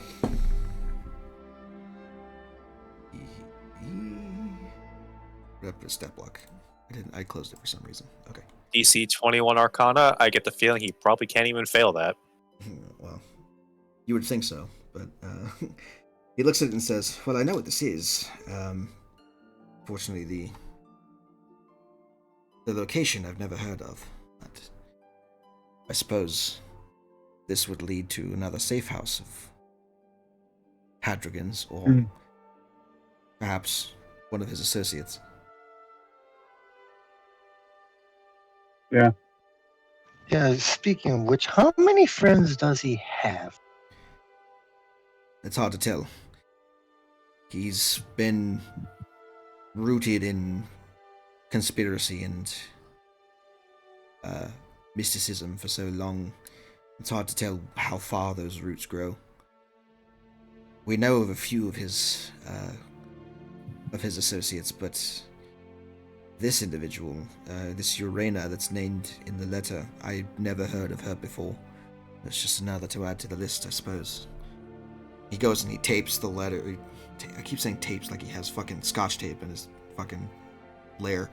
He puts the paper. Yeah, he puts the paper on the wall and Pins it.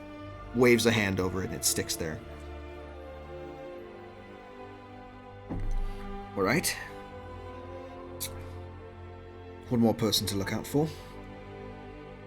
Anything else happened while he was there?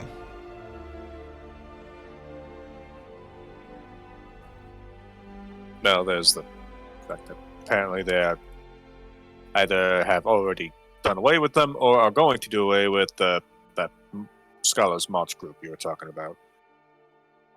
It is what I fear, though I believe the letter said something about plans for revenge. Somehow involve them. But there is hope that they might still be alive. Yeah. How much does this Hadrigan hate the Scholars March?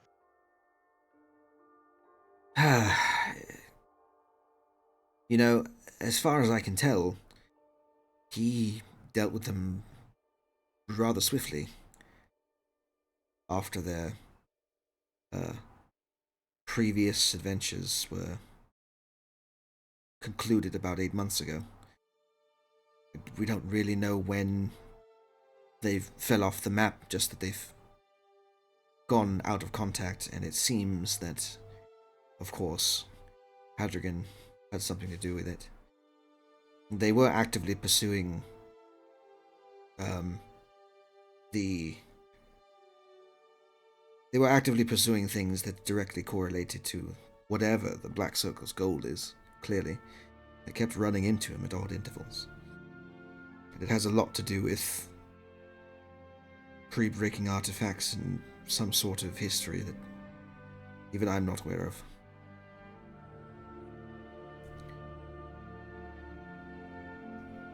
Yes, but that wasn't my question. I'm sorry. I'm trying to take everything in. What was the question? I'm trying to see how much does this Hadrian hate them? You're welcome to speculate. I don't know. It's possible he doesn't hate them at all. He merely sees them as a thorn in his side. That he's probably plucked out at this point. I'd argue it seems a bit more personal than that if his See, if it was just a thorn on the side, I imagine we would have found them dead already. Not this elaborate scheme.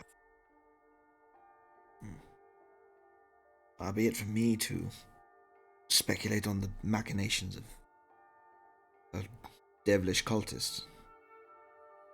Oh, that brings something to mind he said cultist, that jogged my memory. I don't know if I need to roll for it, but something I noticed more than a few places in some of these documents is the phrase 9 shall become 10. Does that mean anything to you? Have you ever heard that somewhere else? It seems like it's almost like a watchword for them, kind of a motto. It must be pretty important to their goals, but I'm not necessarily positive how.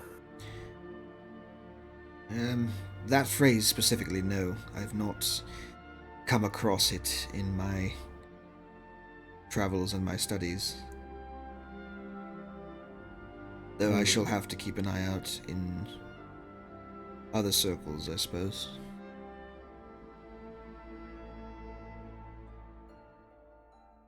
How many circles are you in? Plenty. It's my business to know what's going on and to keep my people safe. So, I have eyes and ears in all the right places, or at least, I hope I do. You would have to forgive me, sir, but your agents got captured. Yes. Some of my best That's agents not- got captured, which only that's speaks to not- the the urgency and the threat that Hadrigan really possesses. That's not comforting. But I never said it was going to be easy. I mean, we're talking about someone who's clearly 5 steps ahead of us at all times at this point. We're only catching up just now as to what their plans truly are, or at least where their movements are going to be. I think I would probably mention something at this point. Speaking of movement, we did see a fellow go through some kind of a portal with a lot of money, and it looked like, from what I could tell, that portal is probably going to some kind of hell plane. So for whatever his machinations are, they definitely involve sending a lot of funds to someplace really bad. So I don't know if you'd heard anything about that, but that's got to be a piece of the puzzle. Or good, depending on the perspective. Okay, well, maybe in line with his goals, but yeah. What did that individual look like? Darius will quickly describe the penguin. Yeah. Any circus penguin. Penguin. He says, Kind of a- yes, that makes more sense then. And Victor that was Crow. likely Victor Crow, yes. Or Richter Crow, excuse me. Victor. Richter Crow, the financier, as far as I can tell. That one is slippery, hard to track. And now that you've told me that he's been using teleportation to get around, that makes a lot more sense. Mm. He's well, he's almost as prolific a financier as he is hard to catch. He has his hands in a number of businesses all across Onyx and Netria.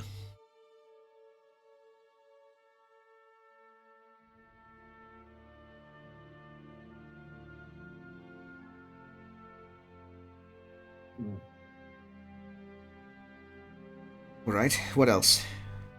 I guess one thing I noticed is that back at the mansion, well, one of the most dangerous things there was something we didn't see. It looks like one of their, looks like some kind of mage in Hadrigan's employ somehow managed to call up an invisible stalker.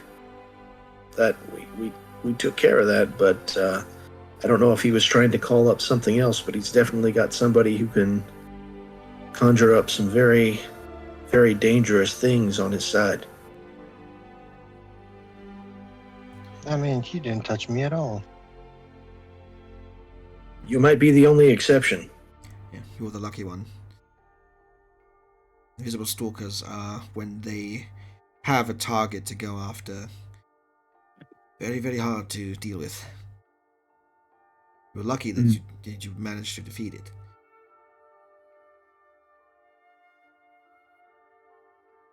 Yeah. I'm just wondering what in the hell we've gotten ourselves into. Most likely Think you hell. can kind of fill us in on a little bit more now that we've done this much for you?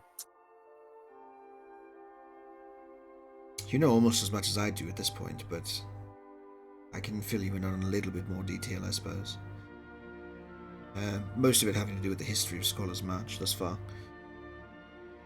They were associates of mine when we arrived and first started to set up Providence as its own settlement here. And they were among the few that were chosen to go out and return to the community to have us better understand our standing in Onyx as a whole, and to provide me with the means to protect and watch over the goings-on of this world and the people in it. They You make it were sound on like the... you're not from this world. Well, certainly my group and I came here to settle, and we've made this a semi-permanent home, I suppose. Which I'm sure you'll see once we leave. You'll understand more about what that means, I suppose. But in the meantime, the Scholars March, they were going and collecting information, researching for me. Ancient history, finding ruins, talking to important people. Making their way into the inner circles so that our community here might understand a little bit better our place in this world. In this country, in this province, whatever you want to call it. We ran afoul of Hadrigan, I suppose, when the first key was found, the ruby one. That led them to another continent entirely. Eventually they found a way to travel to Araval, where, as I understand it, they tracked down another key, and they tracked down a rather dangerous ancient, some kind of demonic, not demonic, devilish, fiendish hideaway, a hideout lost to time, so to speak, until they ran across it. And once there, discovered the Lord Hadrigan and his one of his associates. They fought and defeated the associates. Hadrigan left to do other things, and as they did, the place began to collapse. They almost didn't make it out alive. Some entity there was attempting to bury them there alive. And though they managed to escape and inform me of the goings-on of what happened there, it wasn't long after that I wasn't able to get a hold of them anymore. No sending spell, scrying spell, divination, nothing worked after that. And it's been approximately, been almost a year now that they've been missing. I had connections with other people, part of the group that left. I've since folded them into my network of informants and allies. But when the old king died and Brom was to be inaugurated, and then he was assassinated, and I learned that Ursula would take the throne, and that it had something to do with the Red Tide Assassins, which are, as I came to understand it, loosely related with the Black Circle. It took not all that long to connect the dots as to why Ursula is on the throne now in the first place, which is why I didn't entirely trust him when I first spoke to you in that office, the Royal Palace.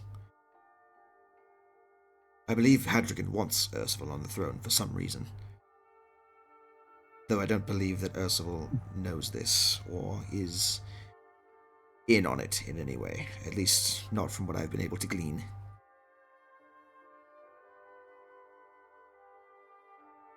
Same with the Praetor, by the way. I believe him to be at least somewhat trustworthy, though he's certainly hiding something from me. I'm not entirely sure what.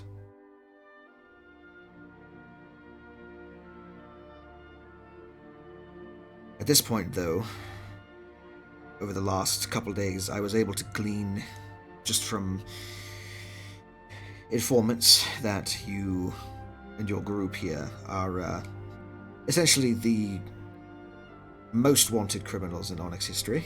So congratulations on that. You've managed to piss off Hadrigan enough that he's put $100,000 bounty on your head. Yeah.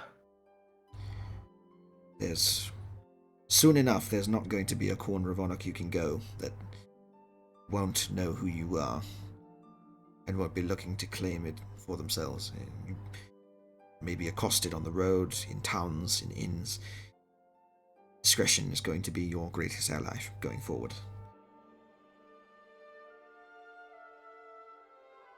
And Yeah. I don't suppose, I also don't think, seeing as Hadrigan's roots definitely reach up to the royal palace, that you'll have much help from the new king or the Praetor going forward. The Praetor will likely be forced to hunt you down once Ursula is convinced of your betrayal, if he's not already.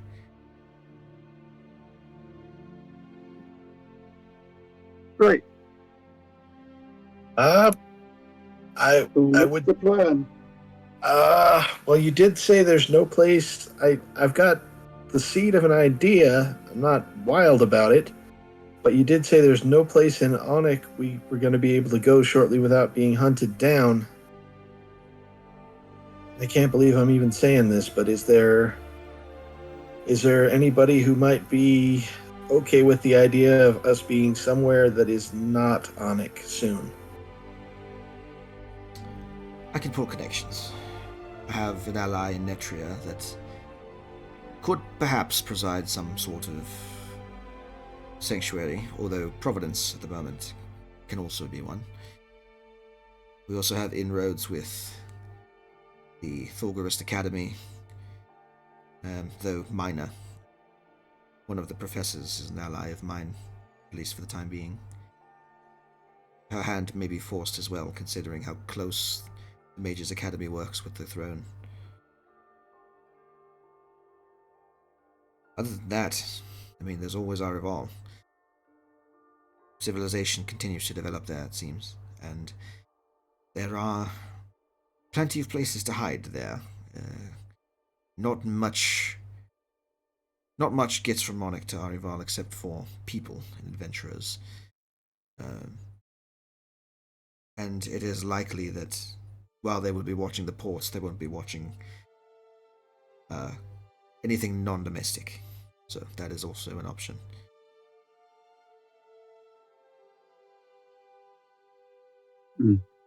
Although, if you wish to continue to unravel this and perhaps clear your name in the future, you're welcome to continue to work for me. I still have to find the Scholar's March, and we have an inroad into a safe house. If you're up for it, I can bring you there. You can see what this place has to offer you. Well, not much else we can do, I suppose. Yeah. Yeah, and whatever we decide to do, we should probably decide it pretty soon here. I'm just thinking we don't necessarily want anybody to figure out where we are right now for sure. And yeah, I'm a little hesitant to go into some dangerous wilderness like Arival, but that was also the last place where you had contact with the Scholars March, correct? Correct, yes. They were in the Ashen Expanse last I spoke with them. Large, grey desert, fraught with all sorts of odd creatures, dragons, and cat people, I suppose. They appear to have a kingdom there, though my attempts to scry on said kingdom are met with, well, let's just say I couldn't see for a while after I tried doing that the first time. Oh, Some So kind it's of a hard- protective magic lies over that place. My powers of perception there are limited. That sounds like a place where there might not be a lot of wanted posters for us. Certainly not. That kingdom falls outside the bounds of any known empire, Onyx, Netria, or otherwise.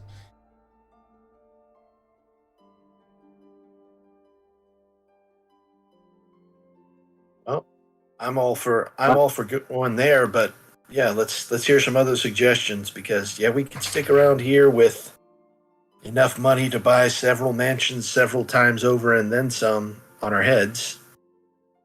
Or we could get out. I think we should see what's in this. I don't think there's much of a decision to be made here. We can't stay in Onyx. I'm just saying, I should we would- head for Netria or the other? But yeah, any suggestions, please? I have to see where this thing goes. At least try and clear our names, but yeah, if you guys want to go. No. Yeah. We can't clear our names, well, as we are. Too much going on. Hmm.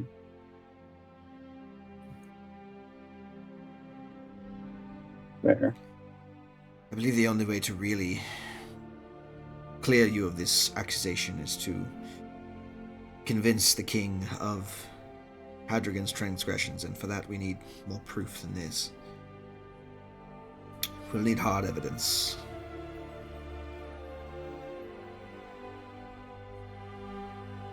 A note's not going to do, especially not if he knows that I'm a mage.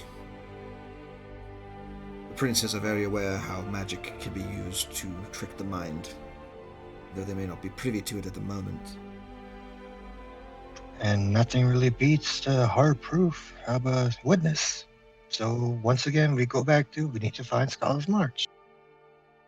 Yeah, if they've had that much contact with him, sounds like Hmm. they're familiar with how he works, if nothing else. So Yes. yeah, maybe we need to see what they know. Maybe they've found something that we can put together with what we've found, and we can figure out a way to make this stick. Because this certainly seems like a slippery character. It Maybe certainly it's does. time to figure out. Yeah. Hopefully, we can find some sort of weakness there soon. I need to cut Yep. several heads off the snake. In the On meantime, the though, this is all. It's a lot to think on, and you've had quite a harrowing journey thus far. Why don't you come and we'll set up quarters for you? I mean, at Okay. least we didn't try to get ourselves killed by accident. Yes, well, teleportation magic can be finicky, especially with overcast. Anyway, moving onward.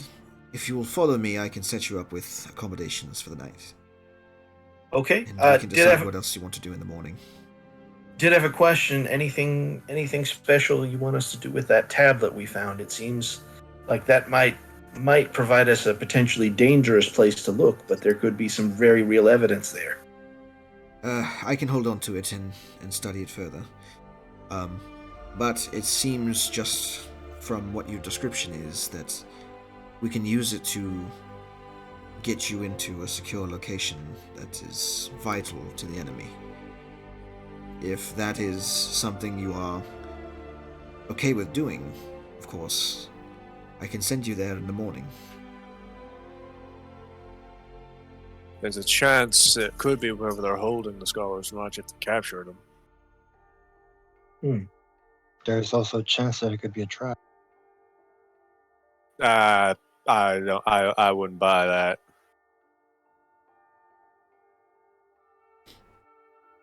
Given the fact how immediate they want to get their stuff back. Now, it could be the keys, wherever the hell this manic shit is, but It is Mhm. another thread that you could also follow. Whatever Hadrigan wants with the keys can't be good, and from what I was able to understand from the last time I saw them in person, I've done further research. These keys seem to unlock some sort of vault or prison. What's in there now, I don't know, but as far as I understand it, it was used to hold dangerous magic-using folk from thousands of years ago. It could still, but it is also likely they may have died. Not entirely sure. Either way, it is something that Hadrigan wants, clearly, though he didn't have all the pieces. There should be 4 keys in total. Here we have 2. Would take me but a moment to figure out where the next one is. Could also take a look there. That's true. He goes over to the table, grabs the diamond key, the key of squalls, and he creates a small globe of light nearby, just a little dancing lights cantrip. And you can see on one of the pages that is affixed to the walls of this chamber is a large map of the continent. He shines a light. He holds the key up in front of the light and shines the light through it, and you can see a little tiny beam of luminous energy affixed itself to one point in particular in central Arval. Ooh, interesting. It seems that the next key is lying with the cat people of the Ashen Expanse. that might be our lead to find them if we don't want to go on the tablet. Okay, so key is in the Ashen Expanse. Scholar's March might be in the Ashen Expanse. That seems like 2 pretty good reasons to check it out.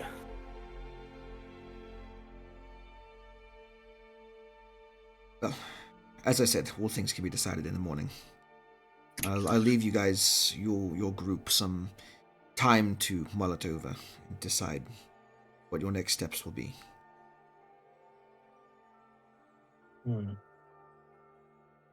He walks over to the door and opens the handle, gestures for you to follow once again.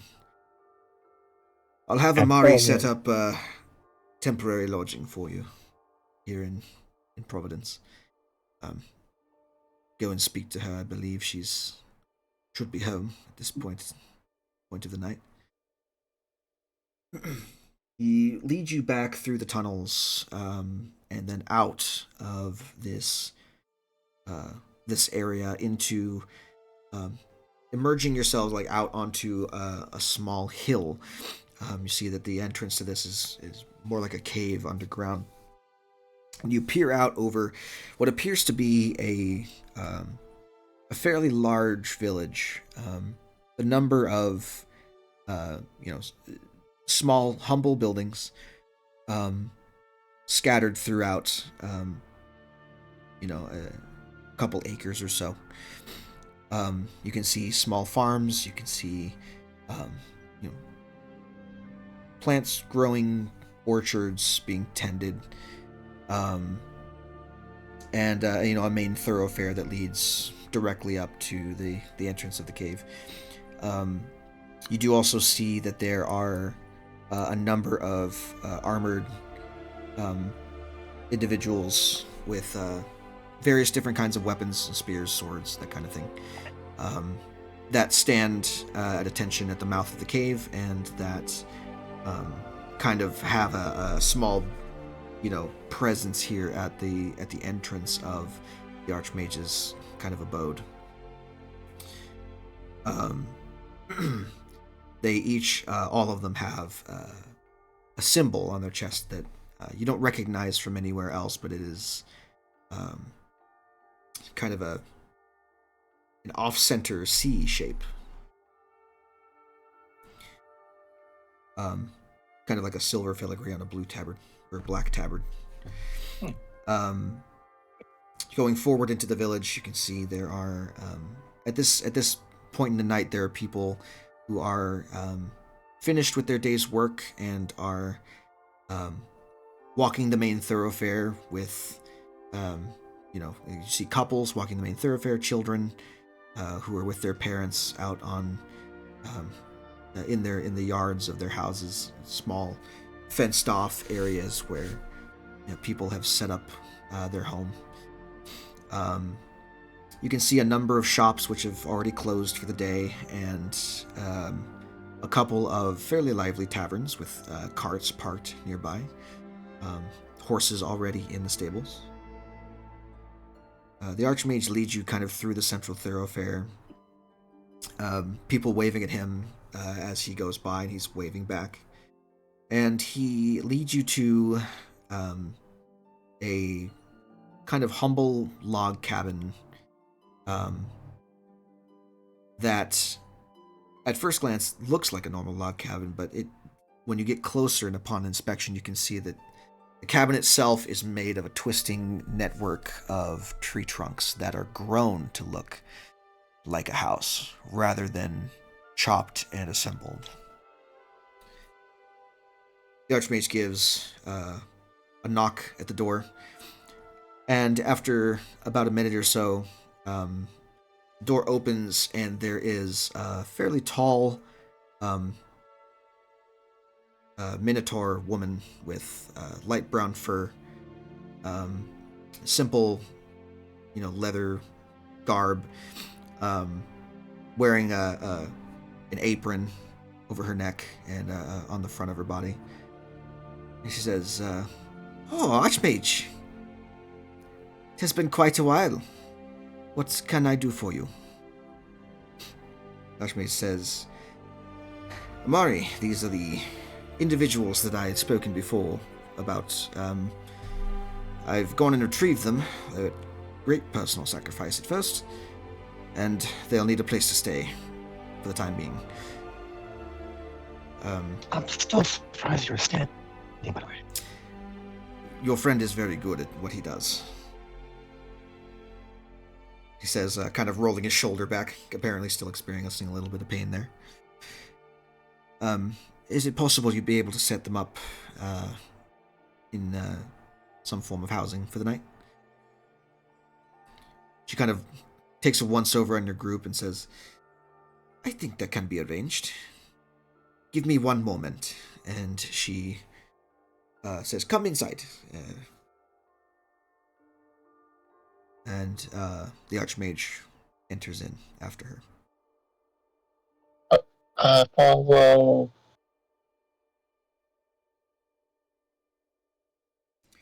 Isn't this Starkow's wife? Yes. Mm-hmm. Okay, so I'm not crazy. Amari. I mean, I am, but I wish he was But here not and about not this. asleep, because this would have been a moment for him. Unfortunately, he's asleep. He's gonna have to catch this up on the recap later. Hi, Devin. Oh well. So, entering inside, you see that this is a rather humble home. There is. I could imagine him saying, "You son of a bitch! You son of a bitch!" I know, literally. There is a collection of simple furniture here. Several chairs, a dining room table, a kitchen where Amari is apparently cooking some sort of vegetable soup. And she gestures for you to sit at the table while she takes off her apron and removes her dinner from the stove so that it can cool a little bit. She says, okay, I can do this for you. You're welcome to wait here, join us for dinner. In the meantime, I can go outside and set you up with accommodations for the night.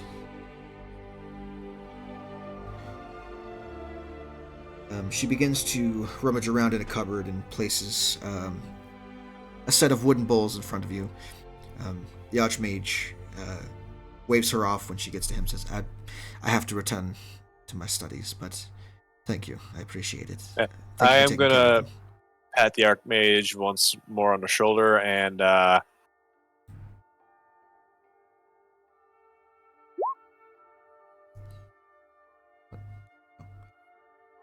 he's not missing hit points, he's just sore. I know. Fantastic. So he says, it's a flavor thing to fix the shoulder bit. He kind of winces a little bit at first, says, okay, that feels a little bit better, thank you. You're in good hands, all of you. Come and visit me at some point tomorrow. I will see what I can figure out about this letter of yours, and I'll probe my informants for any information that could help you make your decision. It's going to be a long night. And he nods to Ari, nods to you, exits the door, and leaves you in the company of this welcoming home here. Before that, real quick, at the background, Archmage, sir, you still have forms to sign, sir. I still have what to sign? Strovan, and he's saying Archmage still have paperwork. Yeah. Oh my lord. I think the paperwork can wait until tomorrow. Yes.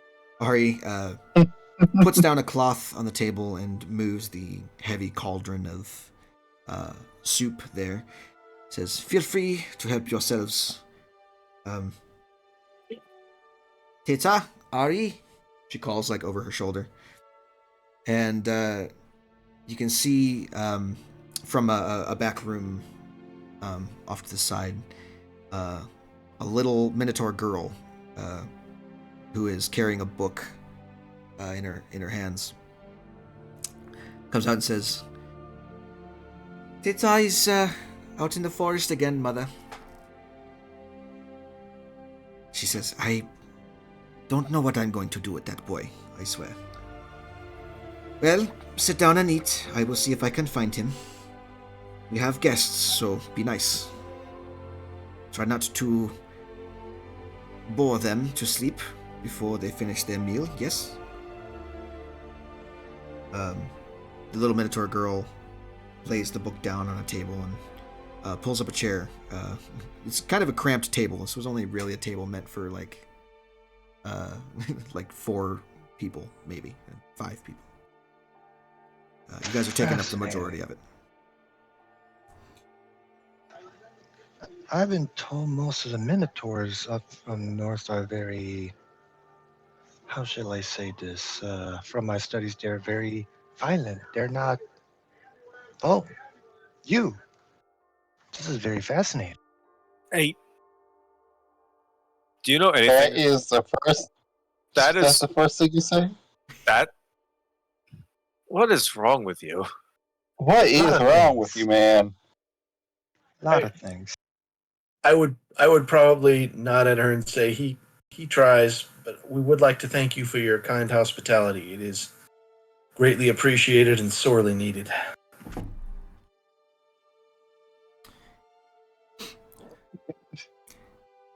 So, are you guys adventurous? Yeah, we are, little lady. I'm trying to be. Yeah. Doing our best. Have you ever met my father? Can't We're say I hoping have. to. What does he do? He's an adventurer like you.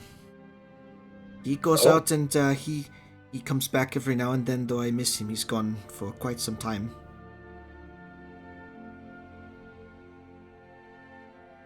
So you can see this kind of like look of sadness kind of cross her face a little bit. But he always comes back. Your father's stories are well known in the college. He doesn't tell me all the gruesome bits. He tries to make it like one of my books, but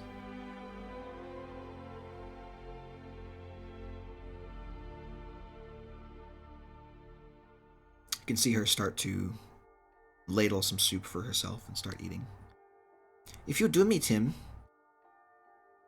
can you tell him to come back? We'll try our best. Absolutely. I'm First sure we thing- can. Be the first thing I tell him. Great. Because Teta keeps taking my things. What kind of things? Sometimes he hides my books. I don't like it.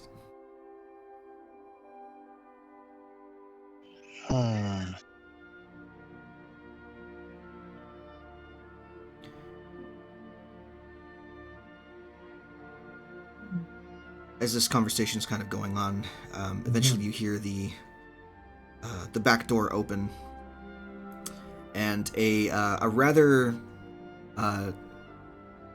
dusty, dirty Minotaur comes in. Looks to be in kind of like the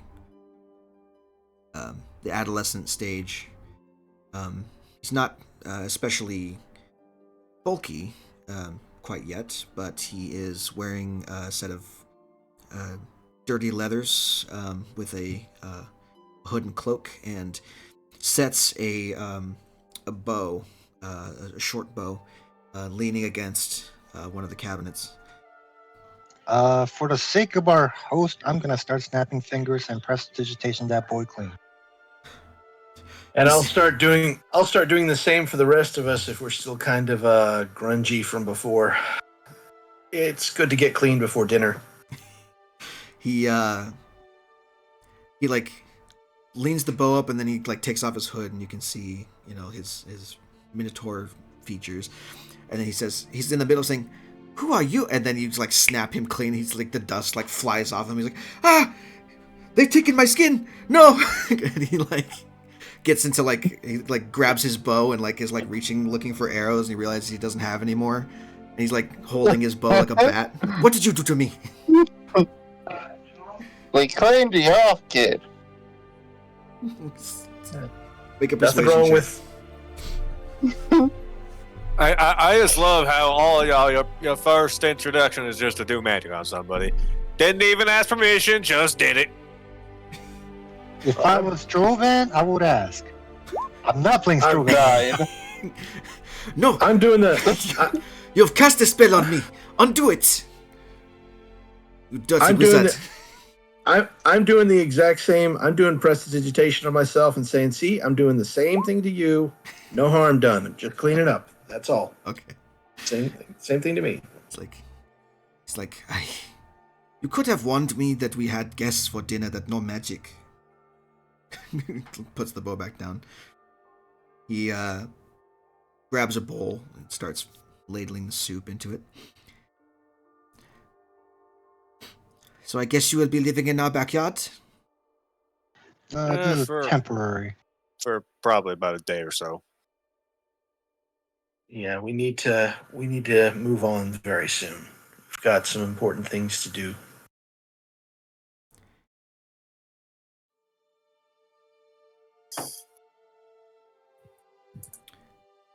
At this point, he's just stuffing his face full of soup and barely paying any attention to you. He is kind of giving side glances to the group in general. But for the most part, he's just like wolfing down the soup as fast as he can and going for seconds. It's about this time that you feel like a small earthquake begin to happen. And you guys were kind of like startled a little bit for a second. Why can we have one peaceful night? Tata and Ari just say, "Don't worry, that is Mother. She is setting up your homes, or your tent for the night." No, we have them, but thank you. Must be a big tent. Okay, thanks. Trust me, this is nicer than what you have. Well, I imagine anything we have is. Let me start it over. Well, I imagine whatever you have is better than ours. I mean, we all have just basic camping equipment. Mommy is powerful. She made a lot of the homes in the village, even this one. That is impressive. Would you like to see? I think she's done. Sure, why not? Yeah, lead the way. The little Minotaur girl kind of runs to the back door and opens it for you and steps outside and says, "See? Much better." And where there wasn't before, there is now a large oak tree that has grown in the backyard inexplicably. Lasts probably 30 seconds. With Ari standing next to it. She turns to you and says, so I finished eating. This is to be your accommodation for the night. I take it you're druidic persuasion? You would be correct. Look at the eyes on this one. He is good. And she waves her hand over the front of the tree, and a door appears in it, which she opens and says, "Go ahead and see for yourself." I go in. Inside the tree itself, much larger than the outside of it, is a living room area similar to the one you saw on the inside. Did you just pull a TARDIS on us? Yeah. In fact, this is one of my homebrew spells that if you were a druid, I would have given you. Essentially works like Mordenkainen's Magnificent Mansion, but with a druidic feel to it. You do notice that there are a number of, furnishings and decorations on the inside, but nothing that you can see is made of metal, and all of it appears to have grown from the tree itself. So there are, chairs, tables. There's a winding spiral staircase at one end of the room that leads upward into the tree. There are a number of floating particles of light that provide illumination to the space. And Ari says, "This is the temporary adjustment for you, but it is certainly nicer than sleeping in a tent or in the tavern and spending your money."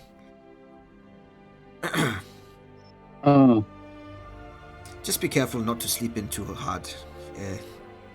This tree will go away in the morning. So, It's not gonna collapse in on us if we oversleep, will it? no, but you may be finding yourself sleeping out under the sky if you decide not to wake up in time. Noted. Good to know. Looks very, very comfortable, very roomy. Check the upstairs. I am sure you will like it. And get some rest. Sounds like you have a big day tomorrow. You Yeah. don't know the half of it, ma'am. With that, she Ooh. closes the door and returns to her cottage. And you are free to explore your abode for the time being. There is any accommodation that you could need. There's bathrooms with tubs to soak and scrub yourselves. There is a kitchen where you can cook food. There are a number of chairs and tables where you can sit around what look to be plush couches. And then upstairs there is a collection of bedrooms that each of you can choose from. Each with its own very comfortable, very plush bedding that you will certainly enjoy this night. You can see some of the rooms have windows that look out over Providence as a whole. Though on the outside, you are not certain where those windows are because you didn't see any from the outside of the tree. And yeah, you are welcome to sleep here for the night and rest your tired bones. Okay. Let's sleep. I think I may just prepare a bit of food before I turn in. I don't know. I don't want to do anything too involved. You But, didn't eat the food our host provided? Yeah.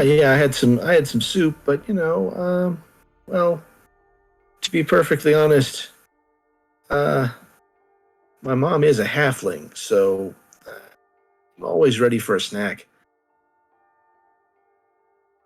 Doesn't feel like relaxing without a little elevensies, or depending on the time of day, second dinner, or the usual meals. Actually, no, I don't The know. fact that you didn't say second breakfast makes me want to strangle you. It's 11 Well, o'clock at night. What are you yes. talking about? It's too early for second breakfast. Second dinner. I know we're you're talking almost about there. different extra It's meals, dinner, like second supper? breakfast. I was like, Yeah, dinner, supper, Potatoes. late night snack. okay, But okay, you've redeemed yourself. You've redeemed yourself. My point Mhm. being, is there anything any of you would like to do with each other? Go out and figure out for yourselves, look around, anything you want to do before we go to the next day. Yeah, I would like to look around town, see like what there is to see. I'd probably try to Yeah, track down. same. Yeah, I'd especially be interested in tracking down any kind of a magic shop or someplace that might have just basic magical supplies. I'm just looking to get a component pouch, and I think I got enough on me to do it. That's the main thing I'm looking for, just a place where I can go get that in the morning. Just so I've actually got that handy instead of having a little bit of this, a little bit of that listed individually in my pockets. That's pretty much it. So if I spot something like that, great. Then I'm just gonna come back to the tree, maybe have some cookies or whatever as a snack, whatever's around, and then just probably spend a little more time reading this abjuration book if I can stay awake long enough to get anything else useful out of it. I don't know. A little But- bit of this and a little bit of that. Yeah, but that's my evening and night spoken for right there. So Okay. Alrighty. So you're just gonna look around town for places of interest, basically. That's what you're looking. more or less, yeah. Okay. Are you going as a group or are you going individually? Even though this seems like a fairly safe place, I would probably strike out on my own. I mean, you guys can do what you want, but I'm I'm mostly just gonna look for basic magic supply shop or general store that might have component pouches. Something, I don't know if it'd be open this late, but just a place to kind of note as a place to visit in the morning. That's that's pretty much all I'd be looking for before coming back to the tree, having a little snack, and then just reading until I pass out. Okay.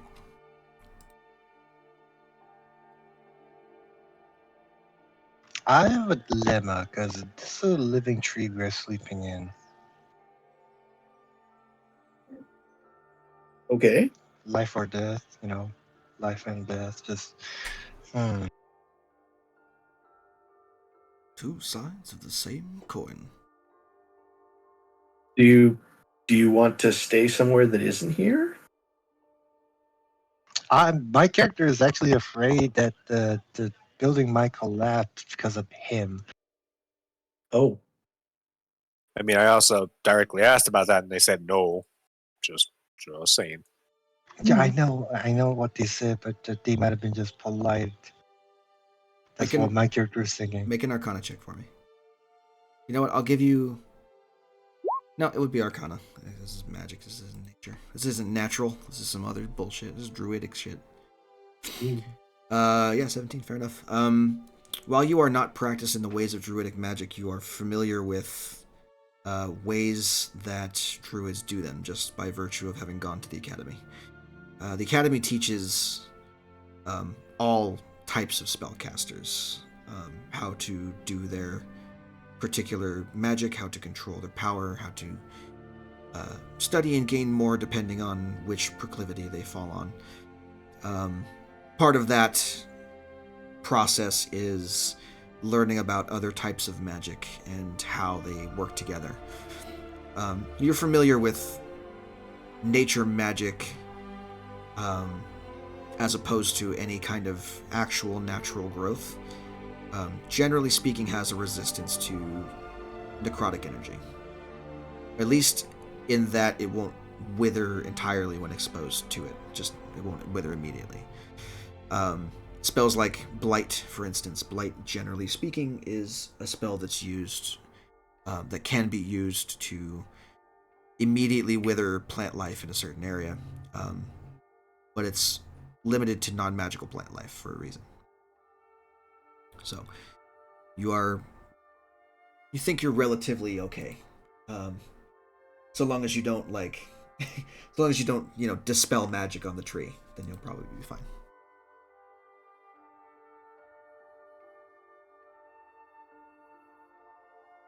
Okay, then my character is just going to read some book and call it a night because, yeah. Okay. And Darius was going out too, right? Yeah. Okay. Are you looking for anything in particular? Things of note, like something like anything that might be of interest. Okay. Make me an investigation check with disadvantage. Oh, okay.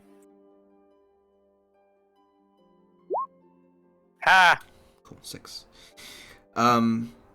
You're looking for stuff of import, and apart from the obvious, tavern and shops, there's really not much to say about Providence. It is its own little community nestled in the middle of wherever you are. And seems to not want to stand out that much. There's not banners, streamers, lights, anything like that. Nothing that would draw too much attention to it, really. A number of shops that you come across seem like they could be interesting.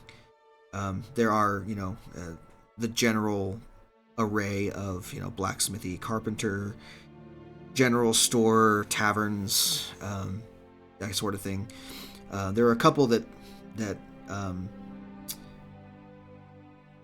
poke out as kind of specialty shops. There is an alchemist, and there is an artifice store. specifically titled, if I can find it, the Silver Fox House of Artifice. I'll step into the Silver Fox. That sounds interesting. It's currently closed.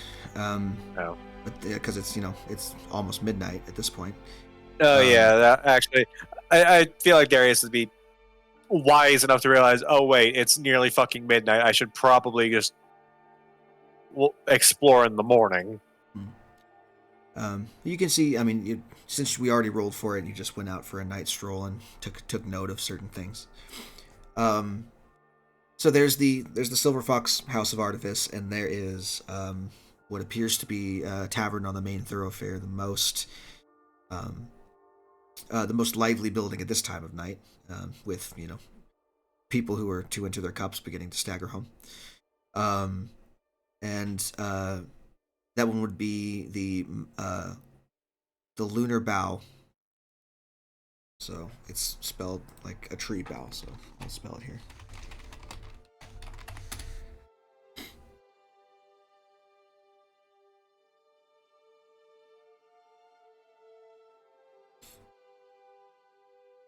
Lunar Bough Tavern and Inn.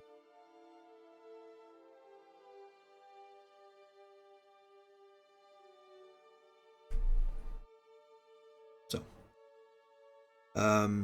if that's all you're doing, I guess we're just waiting for Lemmy to come back, really. Let's see here. I hate to be that guy, but I sort of got a boat. I know, I'm going to end session a little bit early. There's something I wanted to do before then. So here's what I'll do. I'll just make it part of the recap, and he can go back and watch it, because I do need to end session right now. So we'll just say that Lemmy goes off and finds the same stuff that you do. He also takes note of the alchemist shop, which is just called Providence Alchemy. Gets kind of a better layout of the town. If you're around and awake whenever he returns, he would just describe like, oh yeah, I saw this, and this. This shop looked interesting, and etc., etc. And you guys basically, conclude your night thinking of visiting these places in the morning. At some point in the middle of the night, go ahead and... What is everyone's passive perception? 16. 14 for David. 18. 13 for Zanvor. Okay. So, Darius and Falarian, you two, you are awoken by the smell of smoke. And your immediate thought is, fuck, the tree's burning down. You jump out of bed, rush to wake everybody up. Hey, get your fucking shit in gear. What is going on? You go to look out a window, and you can see the town of Providence is on fire. There are open fires across all of the rooftops. There is smoke curling up into the sky, and you can see people on the ground running away from the center of town, except for the guards who are running towards the center of town. You do see a number of guards that have already fallen and are lying face down in the dirt, though their status you can't really tell from your perch in the tree. Something's going on. Something's happening right now in Providence. And you guys are definitely under attack. And that is where we're going to end the session for now. So we will pick with that. We'll pick up with that next week as Providence burns in the background of your minds for the next 7 days or so. And until then, I will see you guys later. Happy episode 60, everybody. Bye-bye. No!